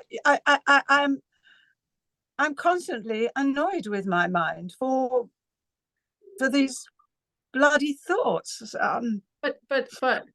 But when you're annoyed with the mind, you're starting a fight with yourself. Yeah. You cannot possibly win. I'm so annoyed at my ears for hearing the neighbors talk all the time. You can't be annoyed at the mind. You can't be annoyed at your ears or your eyes. You can't be annoyed at any of your senses. The mind is just doing its job, you know? You have to believe what the mind tell you, and you can't stop it, you know? You will still be thinking. You just don't have to believe it. It's just a thought. It's just a thought. So whenever you get a complaining thought coming up, then say, thank you. Thank you. Yes. That's it. That's it. Manila, may I say something? Yeah. Yes. Hi, Yvonne, as I was hearing you talk, I felt in my heart that your heart is crying out for love. And I wonder if you would like to just put your hands on your heart and just feel that sometimes.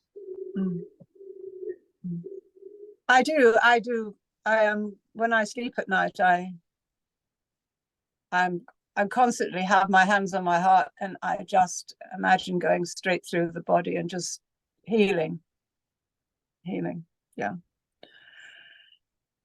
Thank you. Yes. Thank you so much, Charlotte.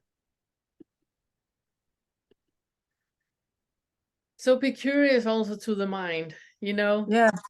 Be curious to why it can divert you. Don't be angry at it. Don't be annoyed at it. It's just like the ears. The ears are hearing, the nose is smelling. I mean, don't be angry at the mind for thinking, Yes. I also feel a nuisance. I'm even just talking about myself. It's a strange feeling of being, oh, I don't think my problem is relevant, or I don't want to take up too much time. And that's all part of the whole thing. It's just another thought. It's just another thought. It's just another thought.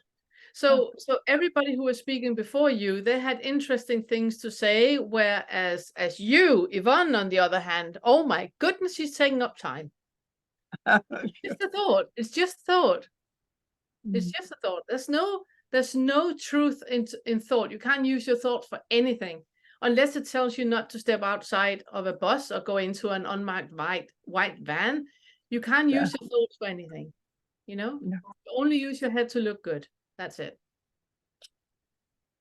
So when you have a thought that is telling you that you should be different or could be different, and if only you would, if I could, then they would, and all of that.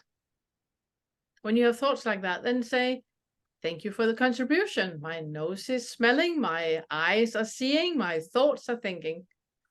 That's it.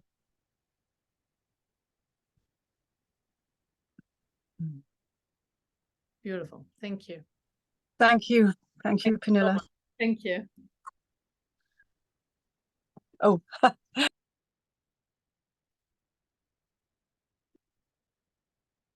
Oh, Senna, yay. Hi. Hi. Actually, I had an operation this Monday, which I have postponed for many years. I have a fibrin called from my uterus. Yes. But yeah, a fibrin. Yeah, and I was scared to death. I was so afraid. Actually, I don't know what my question is, but when I talked to other people, they were just, oh, you're going to get into narcosis and so on, and that's fine, but I was so scared. I thought I was going to die, and it was this surrendering to other people. I was so afraid. Well, I'm 62, but that on this Monday I was 3 years old.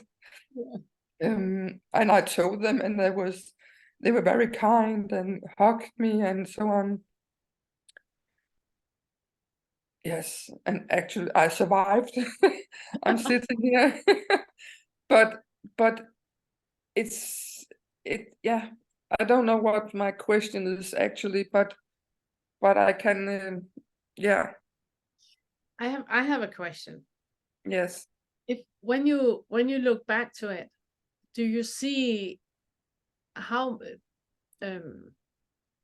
did you notice how much the fear was thought and how much the fear was physical in your body? Did you notice the distinction? Yeah, it was thoughts. I didn't dare to go into my body. I didn't. I tried this.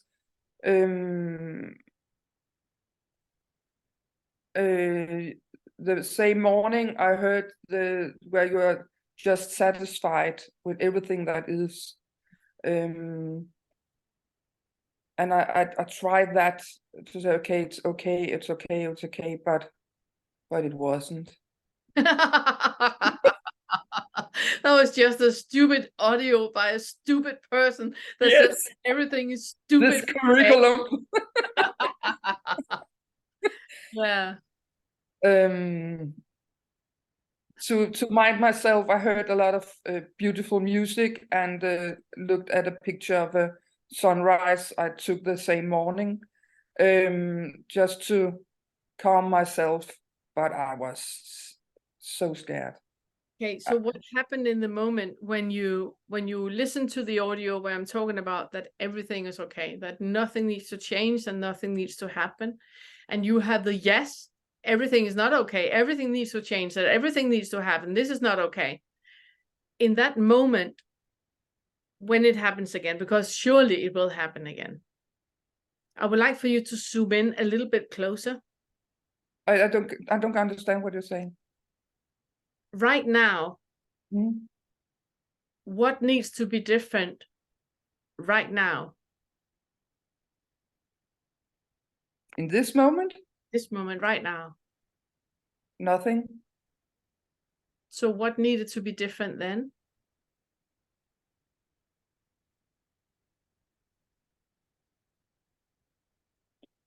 I think it was that I was so afraid that I couldn't cope.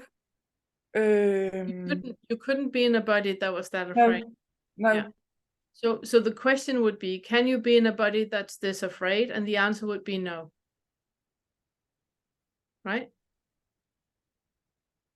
When you were there, I did a lot of diversion with music and pictures. Exactly. And so on. Yeah. Exactly. Yeah. Exactly. Yeah.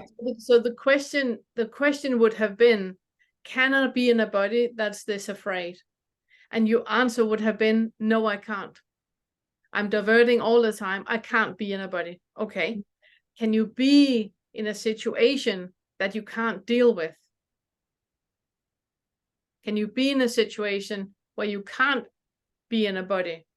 You are in a body that's super afraid. You don't want to be there, so you're diverting. Can you be in a body that is this afraid and that you're diverting from? I have to. You are. Yeah, exactly. Yeah.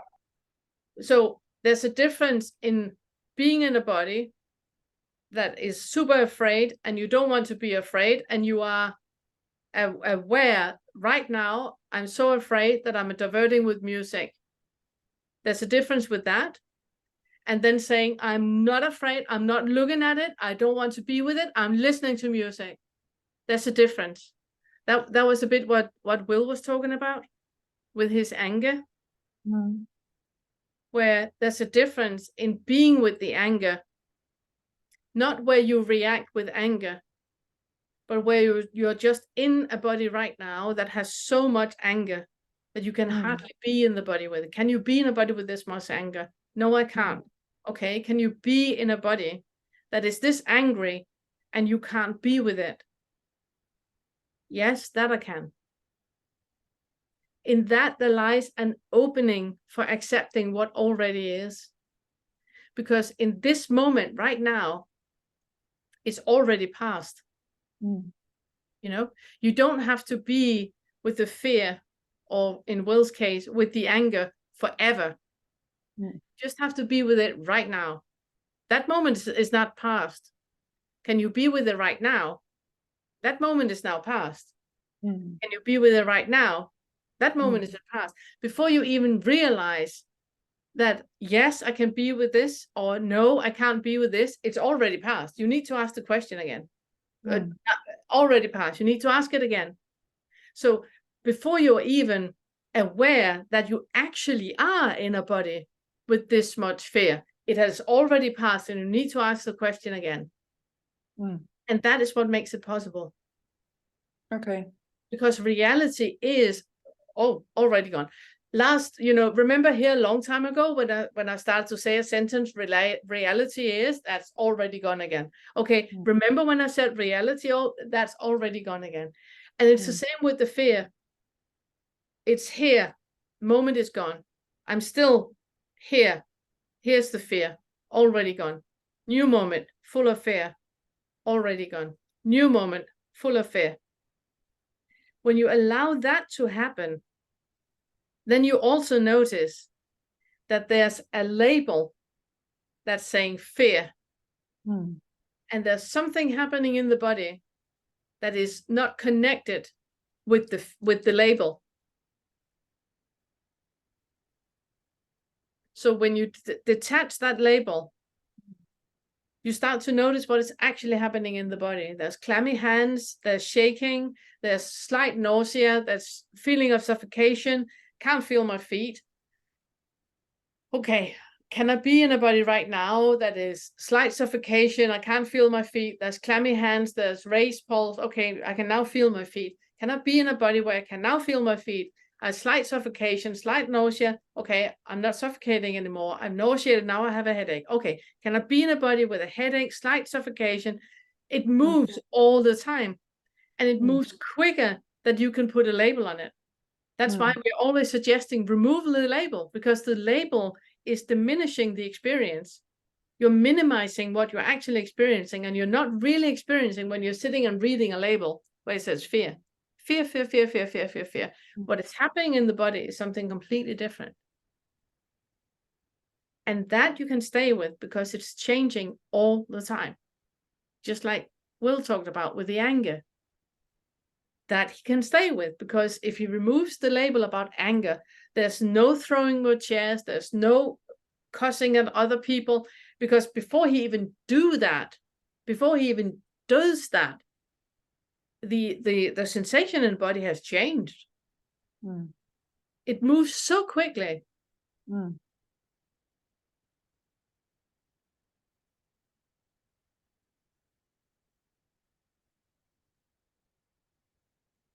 Yeah. And the But next, it was, sorry. Yeah. No, nothing. Yeah. And the next thing you do is to start to notice, who is the I identifying with this sensory experience happening in the body right now? Who is experiencing? Yeah, there was definitely an I. Yeah. Was scared to death. Yeah. 3 years old or 2 years old or and that something like that. that was what needed your attention, and that was what needed for you to stay with it and be with it and tell the nurses I need a hug, and then you got a hug, and you know, just stay with that and stay with that and stay with that and stay with that. So well done for that. Yeah, I did that, and also music is something special for me. Obviously, it's love for me. So it was a way to surround myself with love, hearing beautiful music. And I know I was diverting and everything, but that was what I could do in that moment. Yeah. That hour when I was waiting for the operation. Yeah. So next time you're in a similar situation, maybe not an operation or anything like that, then see if you can practice this. Really looking into what is, because you don't need to be with this sensation of fear forever. It's just now.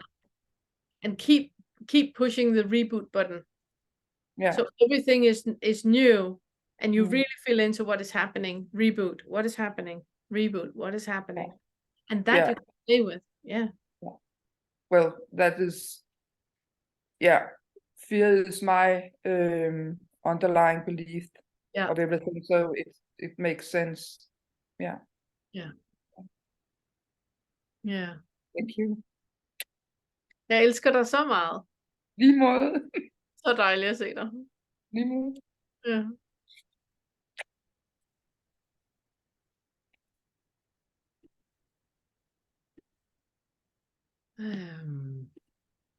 Let's see. Hello.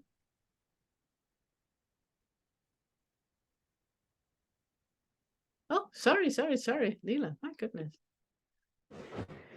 Oh, hi. Hi.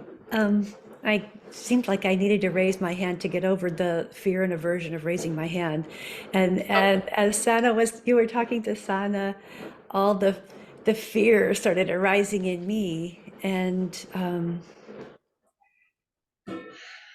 yeah, I could really feel the fear. So where'd you go? Oh, there you are. Okay. I've been really noticing a lot how I tend to absorb emotions from other people. My boundaries aren't very good, and I am doing practices of just being in the body and feeling the body, and I'm looking for a therapist, but it's been difficult finding someone who takes my insurance. So I'm not doing as much inquiry. I'm doing much more feeling, and also, being aware of the movement of whatever it is in the body. So that's pretty much it. Yeah, the way that I do the awakening curriculum, it's very much both very much with the therapeutic part, and it's also with the inquiry part, because I'm very much pro feeling the body and staying with the body. As you can hear, everything I said today was about that, staying with the experience, but it's right here, right now. So I can really recommend you to come to the inquiry on every other Tuesday, come to the Q&A, go to Vince's meeting, either actively or watch the recording like Will he was talking about, and see where it takes you. Because right now you have this idea that therapy is one thing and inquiry is another thing, and those two cannot, go together. And that's just a thought. Just a thought. Yes. I am in the POK Feder group too. Wonderful. And there's, I guess I'm judging myself for not working as hard or whatever, the way that others are working. And I have to be with my body. How you assume others are working. Yes. You have no idea how others are working, but you only know how you assume others are working. That was the meditation that we did in the beginning was exactly about that. Yes. How do you know what is going on in other people? You only know you. You only know your experience. You only know what works for you. And you do you. What works for you is what you do. The way that you do inquiry is the way you do it. The way that you work with it is the way that you work with it. And there's nothing wrong or right with any way of doing it. It's just ways to see through identification. It's ways to release suffering. And I mean, we're different. All of us are different. We need to find the way that works for us. So please don't judge yourself, because you're creating an idea of how you think other people are doing it, comparing you with that idea that you have created.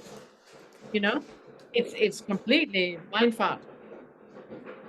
Yes. You have no idea how other people do.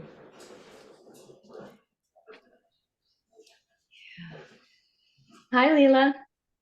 Hi, Jahida. I was just gonna say that I'm also doing with just staying with the sensations, and that is my inquiry. That is, what's this like? What's it like? What's it like? And then it's, oh, who is it like for? Where is that? Where is the boundary between what I sense is my head and the outside of me when my eyes are closed? It's constant. It's still inquiry. It's still curiosity. And you have me and Todd standing in the background like that, curiosity and going into the body, and we love it. Yeah, absolutely. Thank you so much for pointing that out. That was amazing. Thank you.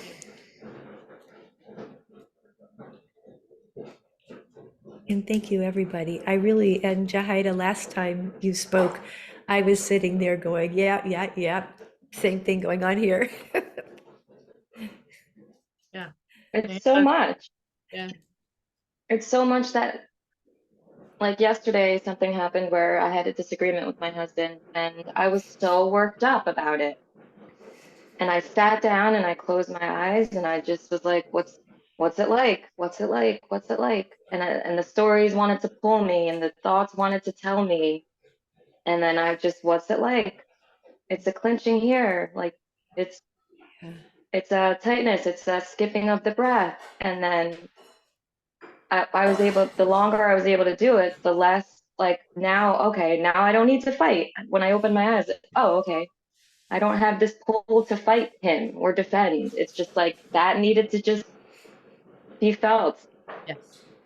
And, you know, we just get so caught up in not feeling that, but fighting instead. And, you know, and it's like, because we're listening to what the thoughts are saying instead of sensing what the sensations are doing. Yeah, exactly. It's what Todd is calling the convenient falsehood. That the version that we have, it's just so convenient that, but I need to stand up for myself. I need to mark my boundary. They can't do this against me. It's just a convenient falsehood. Do you really? Are you sure? Or can you just stay with what is alive right now? How does it feel in your body right now? Just stay with it, stay with it, stay with it. And then you will feel that it moves. Nothing is static. It's just the label that's static. The feeling, the experience in the body, that is moving all the time. And like Jaheda, she says, all of a sudden there's nothing to fight about. It's gone. Because it's only the label that is maintaining the idea of what it is I'm feeling. What you're feeling is completely different than what your mind is telling you that you're feeling. So beautiful. Thank you so much, Jada, for pointing that out. So important.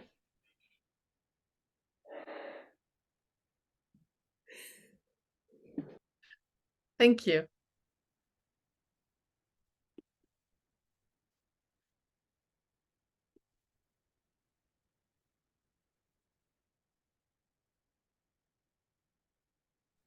Wonderful. Well, hi, Pernille. Hi, Jenna.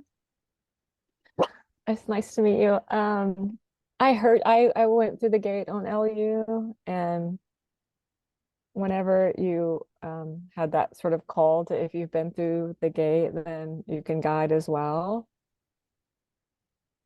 That really hit me like, oh, but not me. I'm not good enough. Like I don't. Are they sure I went? Suddenly it was like, oh, maybe they were wrong, and maybe I'm not good enough. Isn't that amazing? Isn't that amazing? Yeah. And you know, it's all about the mind that is trying to hold you where you are. They made a very, very unscientific what do you call it? Study in LU to find out afterwards. I think after when you have passed the gate and when you have been approved a year later, how many people still feel that they passed the gate? And the majority of people didn't feel that. The majority of people felt that a mistake was made. You know, I'm not there. Other people are. I'm not there. Because what happens if you're not on the ball, the mind goes back to what we know.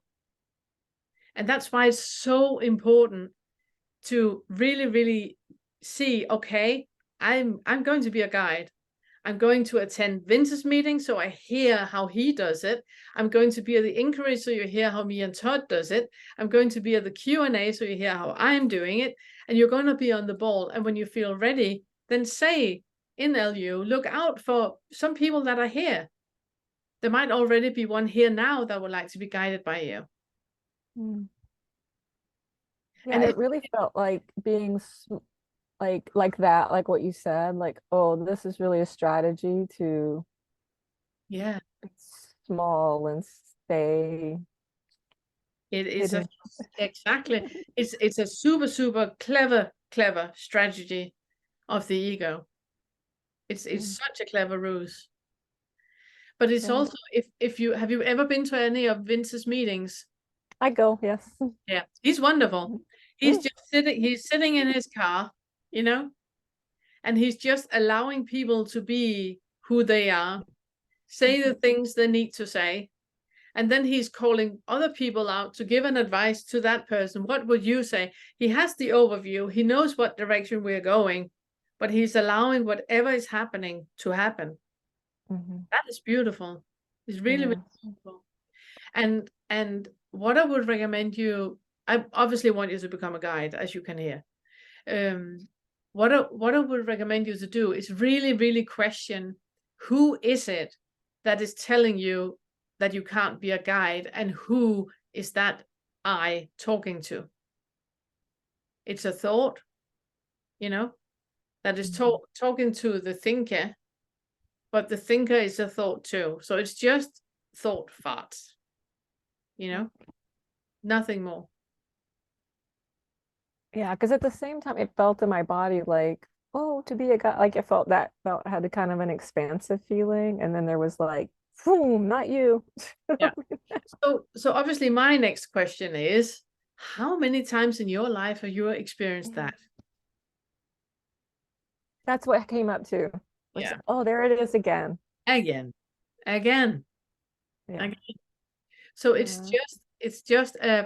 coming up to the surface, not because it's true, but because there's something in you that needs your love and compassion and kindness. That feeling of insecurity, that feeling of you being lesser than, other people can be guides, I can't be a guide. That needs love and compassion. So just like I just spoke with Sanne about, let it be there. Can you be in a body where you feel that you're lesser than other people? Not trying to divert from it, not trying to prove that you're not trying to convince yourself that you're not, but just stay with that. See where it takes you. And then, like Jaheda, as you talked about, remove the label. Just sit with the sensation in the body. Can you be in a body where this is how it feels? And just stay with it, stay with it, stay with it. And it will dissolve. It will probably come back again. But then you do the exercise once more. This is an old pattern that you have revisited over and over and over in your life, you know? So love it. Love it. Have compassion towards it. Not for it to go away, but for you to know it as a really, really good friend. Oh, there you are, friend. There you are. I remember you. Thank you. And that's it. Well, thank you. You're so welcome. So welcome. So welcome. And when you're ready, then come here. I'm sure that you can find somebody that would like to be guided.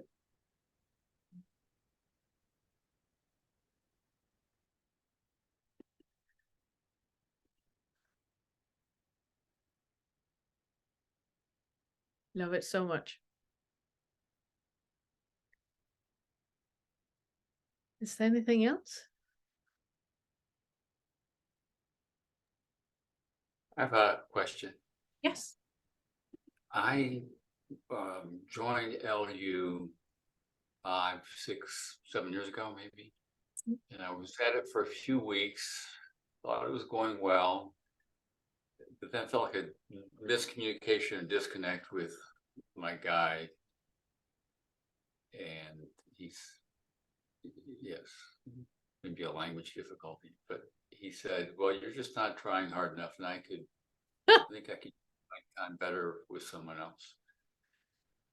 And I got my back up over that. I could see myself, but I guess the question was, they also said, you can't be doing anything else in a spiritual domain. You got to drop everything else.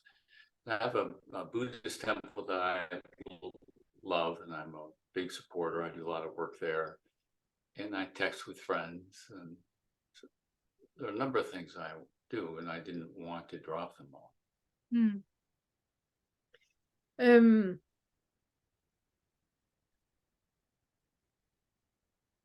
One of the things I really like about the fetters is that when we come to the fifth fetter, we work with really truly understanding what I call the bubble of reality. That whatever I perceive as real, it's only my perception. Just like we were sitting at the beginning with the meditation, that whatever you perceive in your bubble, that is your perception. And we have the references that we have in our bubble is always self-referential. It's always a reference to myself, which means that whatever anybody says to you, it's only a reference to them. How you hear it, it's only a reference to you. And there's no judgment about it. It's just an acknowledgement of that is how it is. So what your guide said was a reference to him, how he works with it. I can twist his words in a way where he's right, and I can twist his word in a way where he's wrong. For him, he was right. For you, what you heard was that you would have to give up your Buddhist activities and the center you're at, or the monastery, or where you're attending, all the things you're doing there, that you would have to give it up. The guy didn't tell me that. I read that in the instructions. And then you decided that, well, I don't want to do that, so this is not for me. Yes. Yeah. So how many times in your life have you been wanting to do something and then talked yourself out of it? Well, I want to distrust you, but not a whole lot. Are you sure about that? No. No, I'm not sure about it. Because I see what I've been doing the last 10 years, and it's like, I don't think I've said no to anything. Pardon? I've taken a lot on since I've started this path. If it comes up, I say yes. Yeah. But maybe I'm saying no in some other way that I'm not seeing. Yeah. But if that's not a rule, great. Of course it's not a rule. Of course it's not a rule. It's about seeing through self. And for anyone to say, if I tell you that the only way to realize or experience an awakening, it's doing the awakening curriculum, then I have a lot of selfing to work with, don't I? How am I to know what leads to anybody's freedom? I can't know that. And a guide at LU can't know that. But we can talk about how I can only teach what I know from my experience, what worked for me and what have worked for the people I worked with. That doesn't mean that what I'm saying is truth. Just like the guy from LU, he can only know in his little bubble what worked from him and what worked for the people he has been guiding. That is not truth. It's just an opinion. And if you can see that this works amazingly with Zen, which I think it does, the feathers work amazingly with Zen.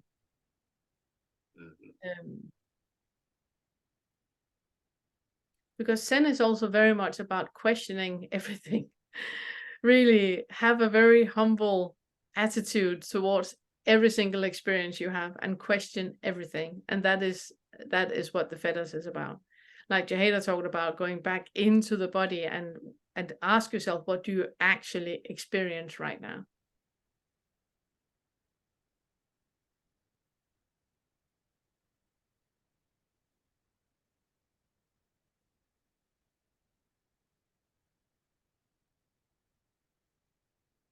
I think it's, if you want to, I think it would be a good idea to have a guide.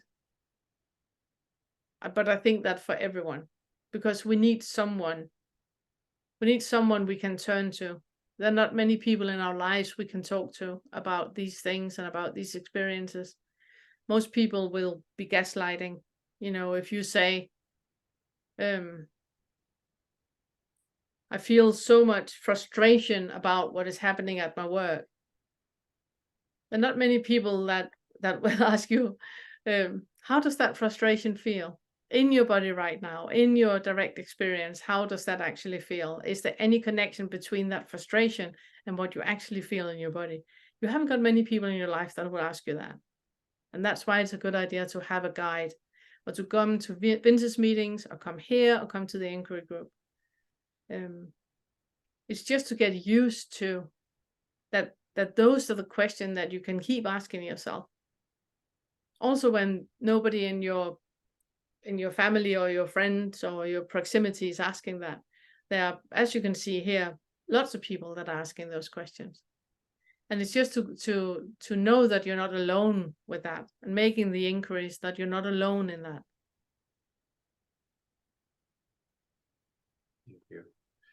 you know, the wording just came back to me so many years ago, was we would recommend that you suspend any other avenues of inquiry at the time with LU, because they will some way, in a subtle way, they'll interfere with you really seeing through the self.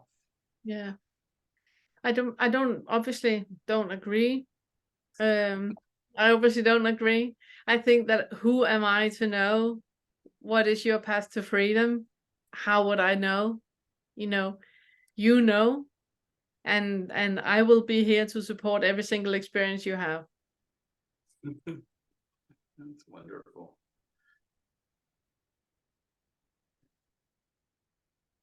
Thank you. You're so welcome. And thank you for bringing it up. I'm really, really happy you brought it up. So relevant. Very relevant. A little small complaint. There's somebody who sort of went through this process, saw himself very, very quickly, and I saw him being interviewed by Angelo and some other people. And I spoke to him 3 or 4 years ago, and he was very generous with his time. And I said, well, I've just had this wonderful journey with Buddhism, with non-duality, with a circle of spiritual friends, with spiritual medicines, with the coach I talk to every week. And he said, you're just wasting your time. You're just putting it off. And yet it's done so much for me. So that also set me back a little bit. Yeah, but Nate, oh, my sweet Nate. What other people say has nothing to do with you. What other people think and say about you has nothing to do with you. They're only talking about themselves. We can only ever talk about our own bubble. I can only talk about the mirrors, and every time I open my mouth, I'm talking to myself. You guys think I'm talking to you? No.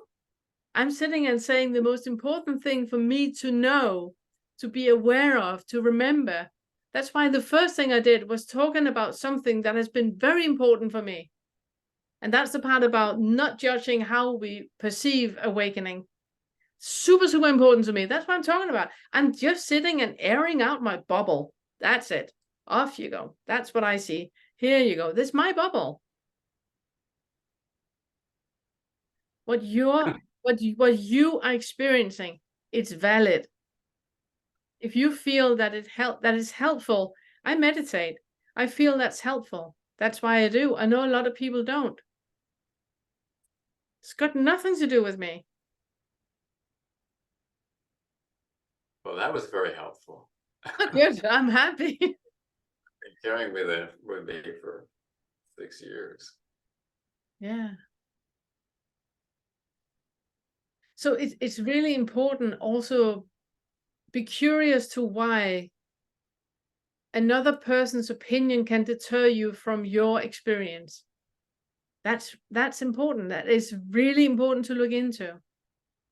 You know, there's some part of you that needs compassion, love, and kindness in that area because you're leaving yourself.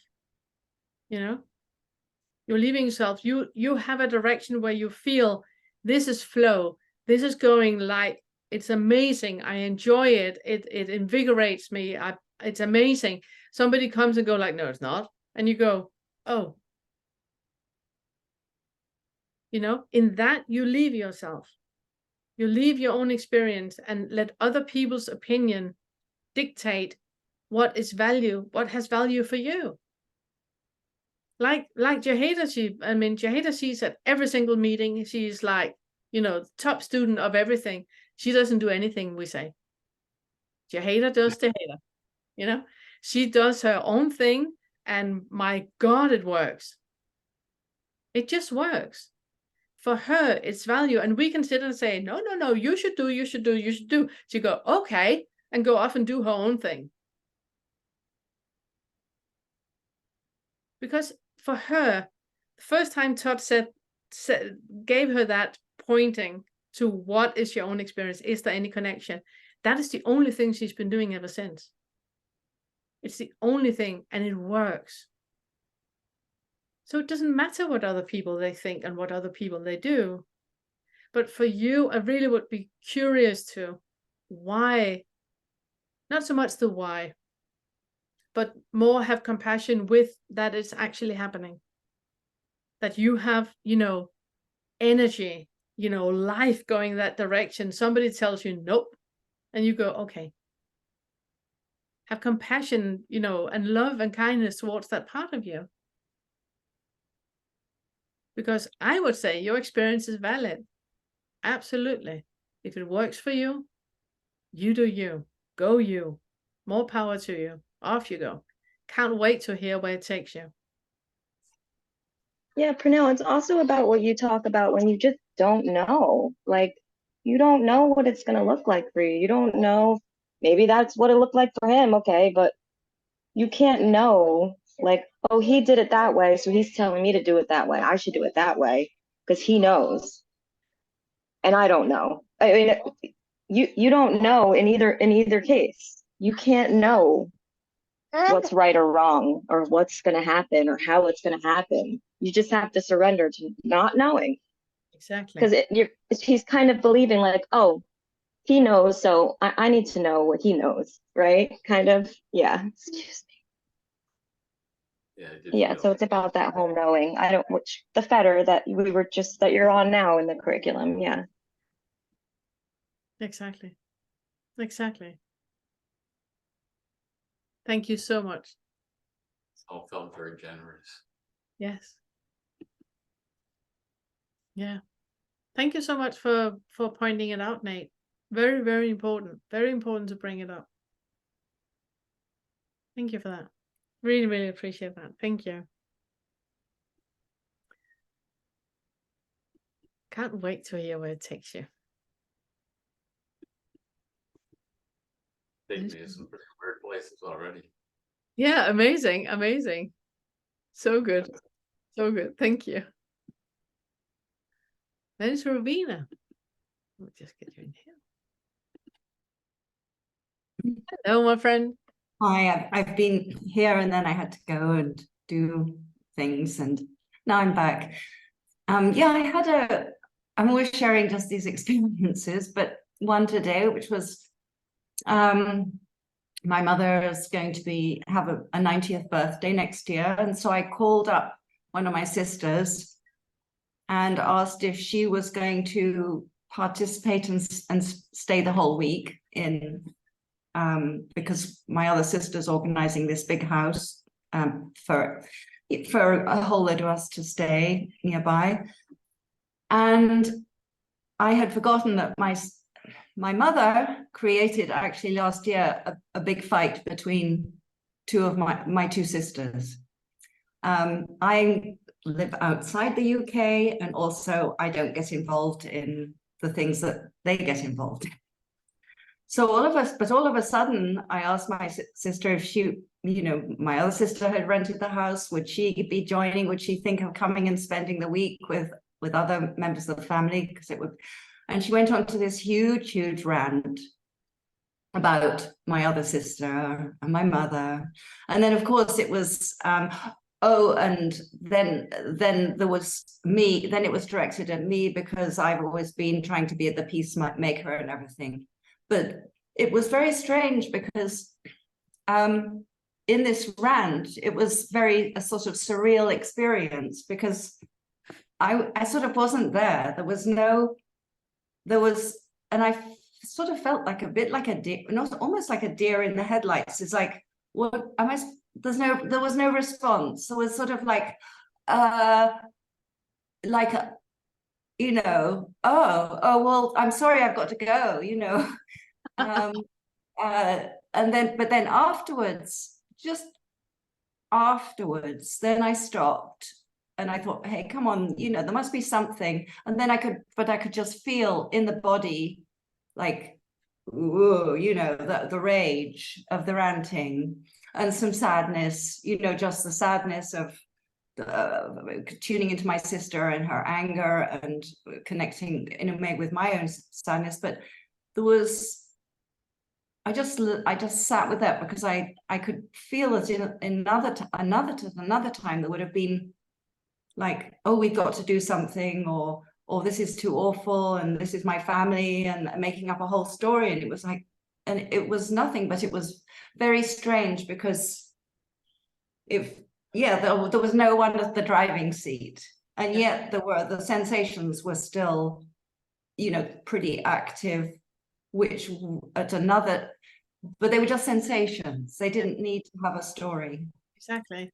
And I'm not sure if I understood you correctly. To me, it sounded like you had like anger and sadness coming up, and the body was shaking and all of that, and then that was that. There was no need to save them or to mend or be any kind of involved in it. You just experienced what was happening and seeing it, and that was that. Is that correctly understood? Yeah. The only thing that is that at the time, and this has always been a little bit my thing, is I do think that there was a little bit of an out of the body with all the, because it was only afterwards when I hung up, then I just sat, and then I could feel. I couldn't actually feel at the time because there was, I'm not able to do both. No, it's and it's completely fine. Again, it's a trauma reaction when we withdraw like that. Yeah, it felt I could. Yeah, I think you did. I think you did beautifully. I really do. It just happened.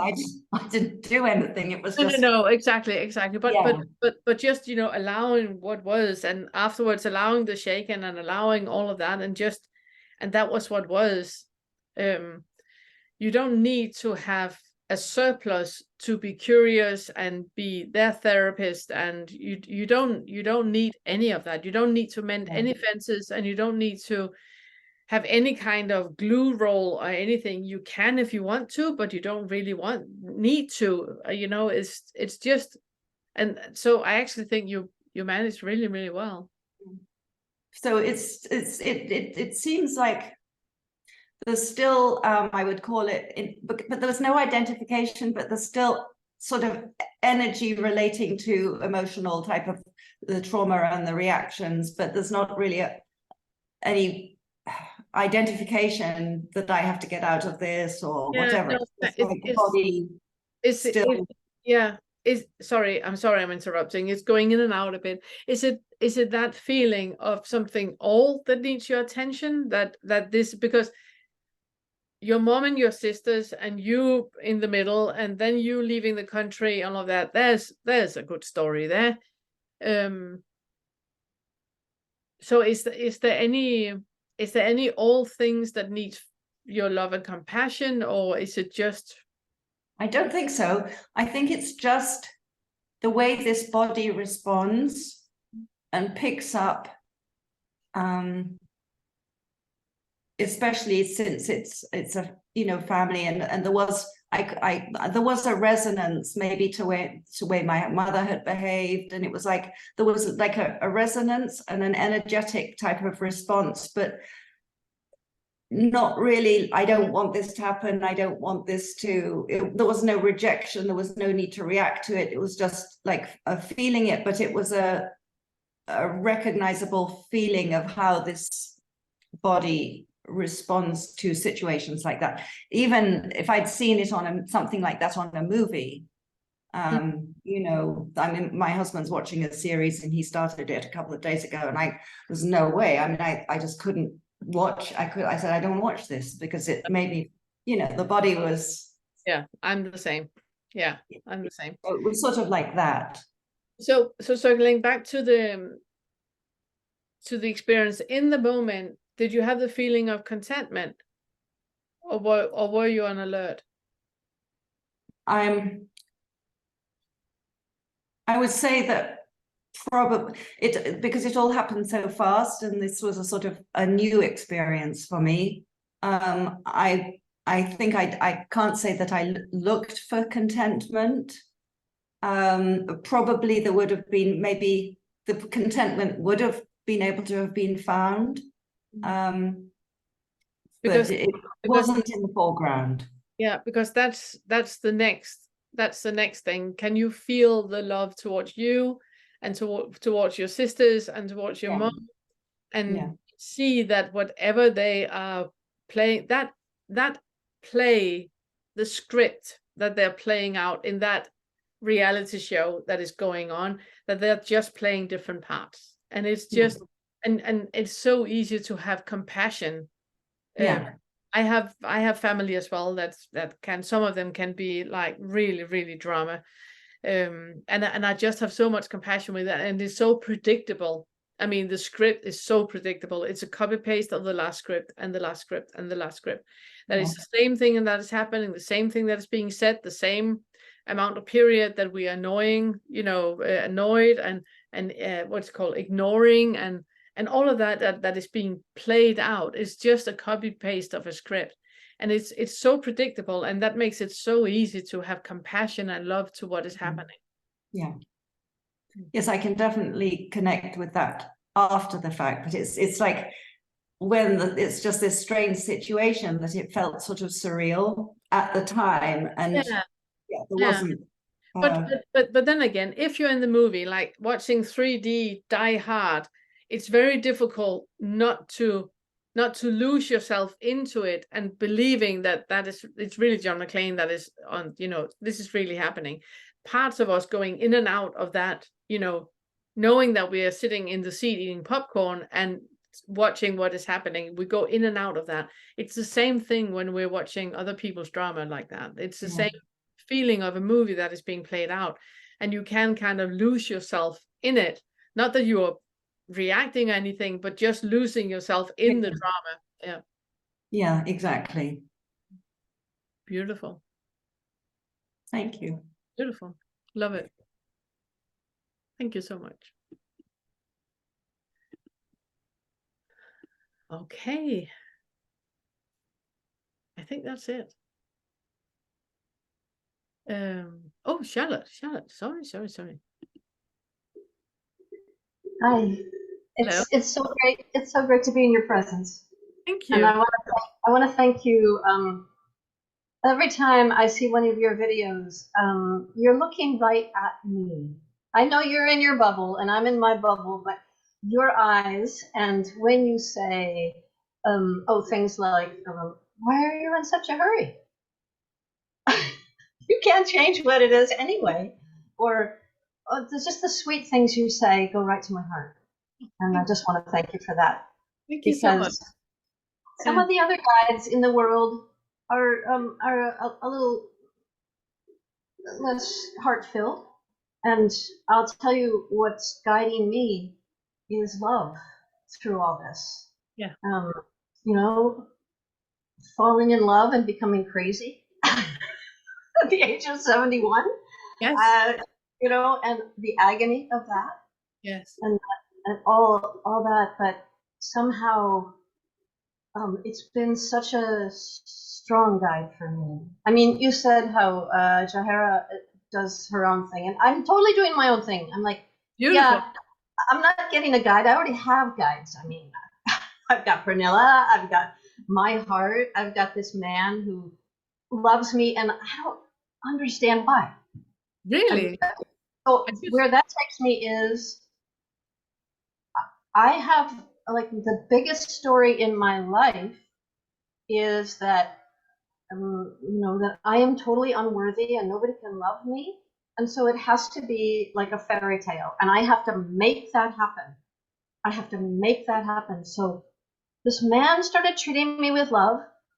I have never understood why. And he has limits, like no kisses even, but it's so romantic. And I didn't do anything to make it happen, but I keep trying to make things happen. And when I saw that happening, I really went deep into finding in myself what the heck is going on here. Yeah. And I just started seeing so much grief and trauma, so much in me that just needs that loving attention. Like it's okay to not understand why he doesn't love me. I look at myself in the mirror, and one part of my mind is like, there's a beautiful, lovable person. But then there's this whole narrative that's like, too many wrinkles, sagging boobs, like, why would anybody love this? And it's there. It can, but it softens and softens and softens. And there's no end to this, but it's the best way to live in this meat suit at the moment. It's beautiful. Absolutely beautiful. It's so beautiful. It is. It's so beautiful. And I really want to emphasize that this part that you're bringing up, that delusion that we have, that we think that we can make things happen. It's such a delusion. We are such a stick in the wheel when we're trying to make things happen, because we're limiting ourselves to only the things that we can imagine is possible. And that is what we're trying to make happen. If we let go of that and let life happen, life is way beyond your expectations. It's way, way, way more than you could ever imagine. Otherwise, we're limiting ourselves to a little bubble of things that we know from the past that we have experienced, and that is the only thing that can happen. That is when we are forceful and when we're trying to make things happen. Let go of it. Let go of it. Let life happen. It's way, way, way beyond what you can imagine. I was like the biggest aggressive bully. Absolutely, because of all that. Yeah. I'm trying to bully this person into treating me differently. Yeah. When the love was already there. Yeah. When I saw that, I'm like, oh wow. Yeah. This is insane. This is insane. And then the last thing I want to say is, this morning I was listening to your last Q&A, and I didn't hear the whole thing before I took my dog out for a walk, but the gaps. Oh my God, I never saw them before. There's gaps all the time. All the time. Yes. Always. And just the distraction of what I see, taste, smell, hear, think. It's like that. That's not where it's at, but somehow those are the gateways. Yes. I have to understand that, and I never will. But no, we can't. We can't understand it. That's also, we need to stay with humility. It's also what I try to point out with Nate. You know, that who are we to know? We don't know anything. We know that we know from quantum mechanics. We know that it's about atoms, and it's about neutrons, and it's about quarks, and we know that is reality, but that is not what we are perceiving, which means we're not perceiving reality. We're perceiving a sensory experience of what we perceive to be reality, but that's not reality, you know. So we're living in a dreamscape anyway.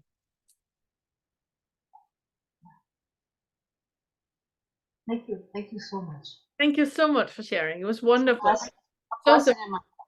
Thank you so much. Thank you. I could go on for hours and hours, but Todd and I, we have charity function at 3 o'clock, which is in 20 minutes, and we need to get there as well, so I have to leave, unfortunately. I would love to stay. It has been so nice. I appreciate you guys so much. I would love to see you on Tuesday. Write to Todd. Go to his YouTube page, which is Unfettered Mindfulness. He has amazing inquiries there, and it's also to him.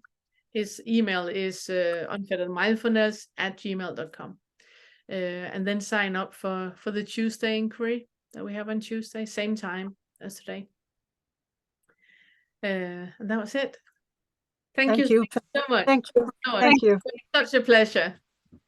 Nice meeting you. Thank you. Yes, so nice meeting all of you. Thank you. Bye. Bye.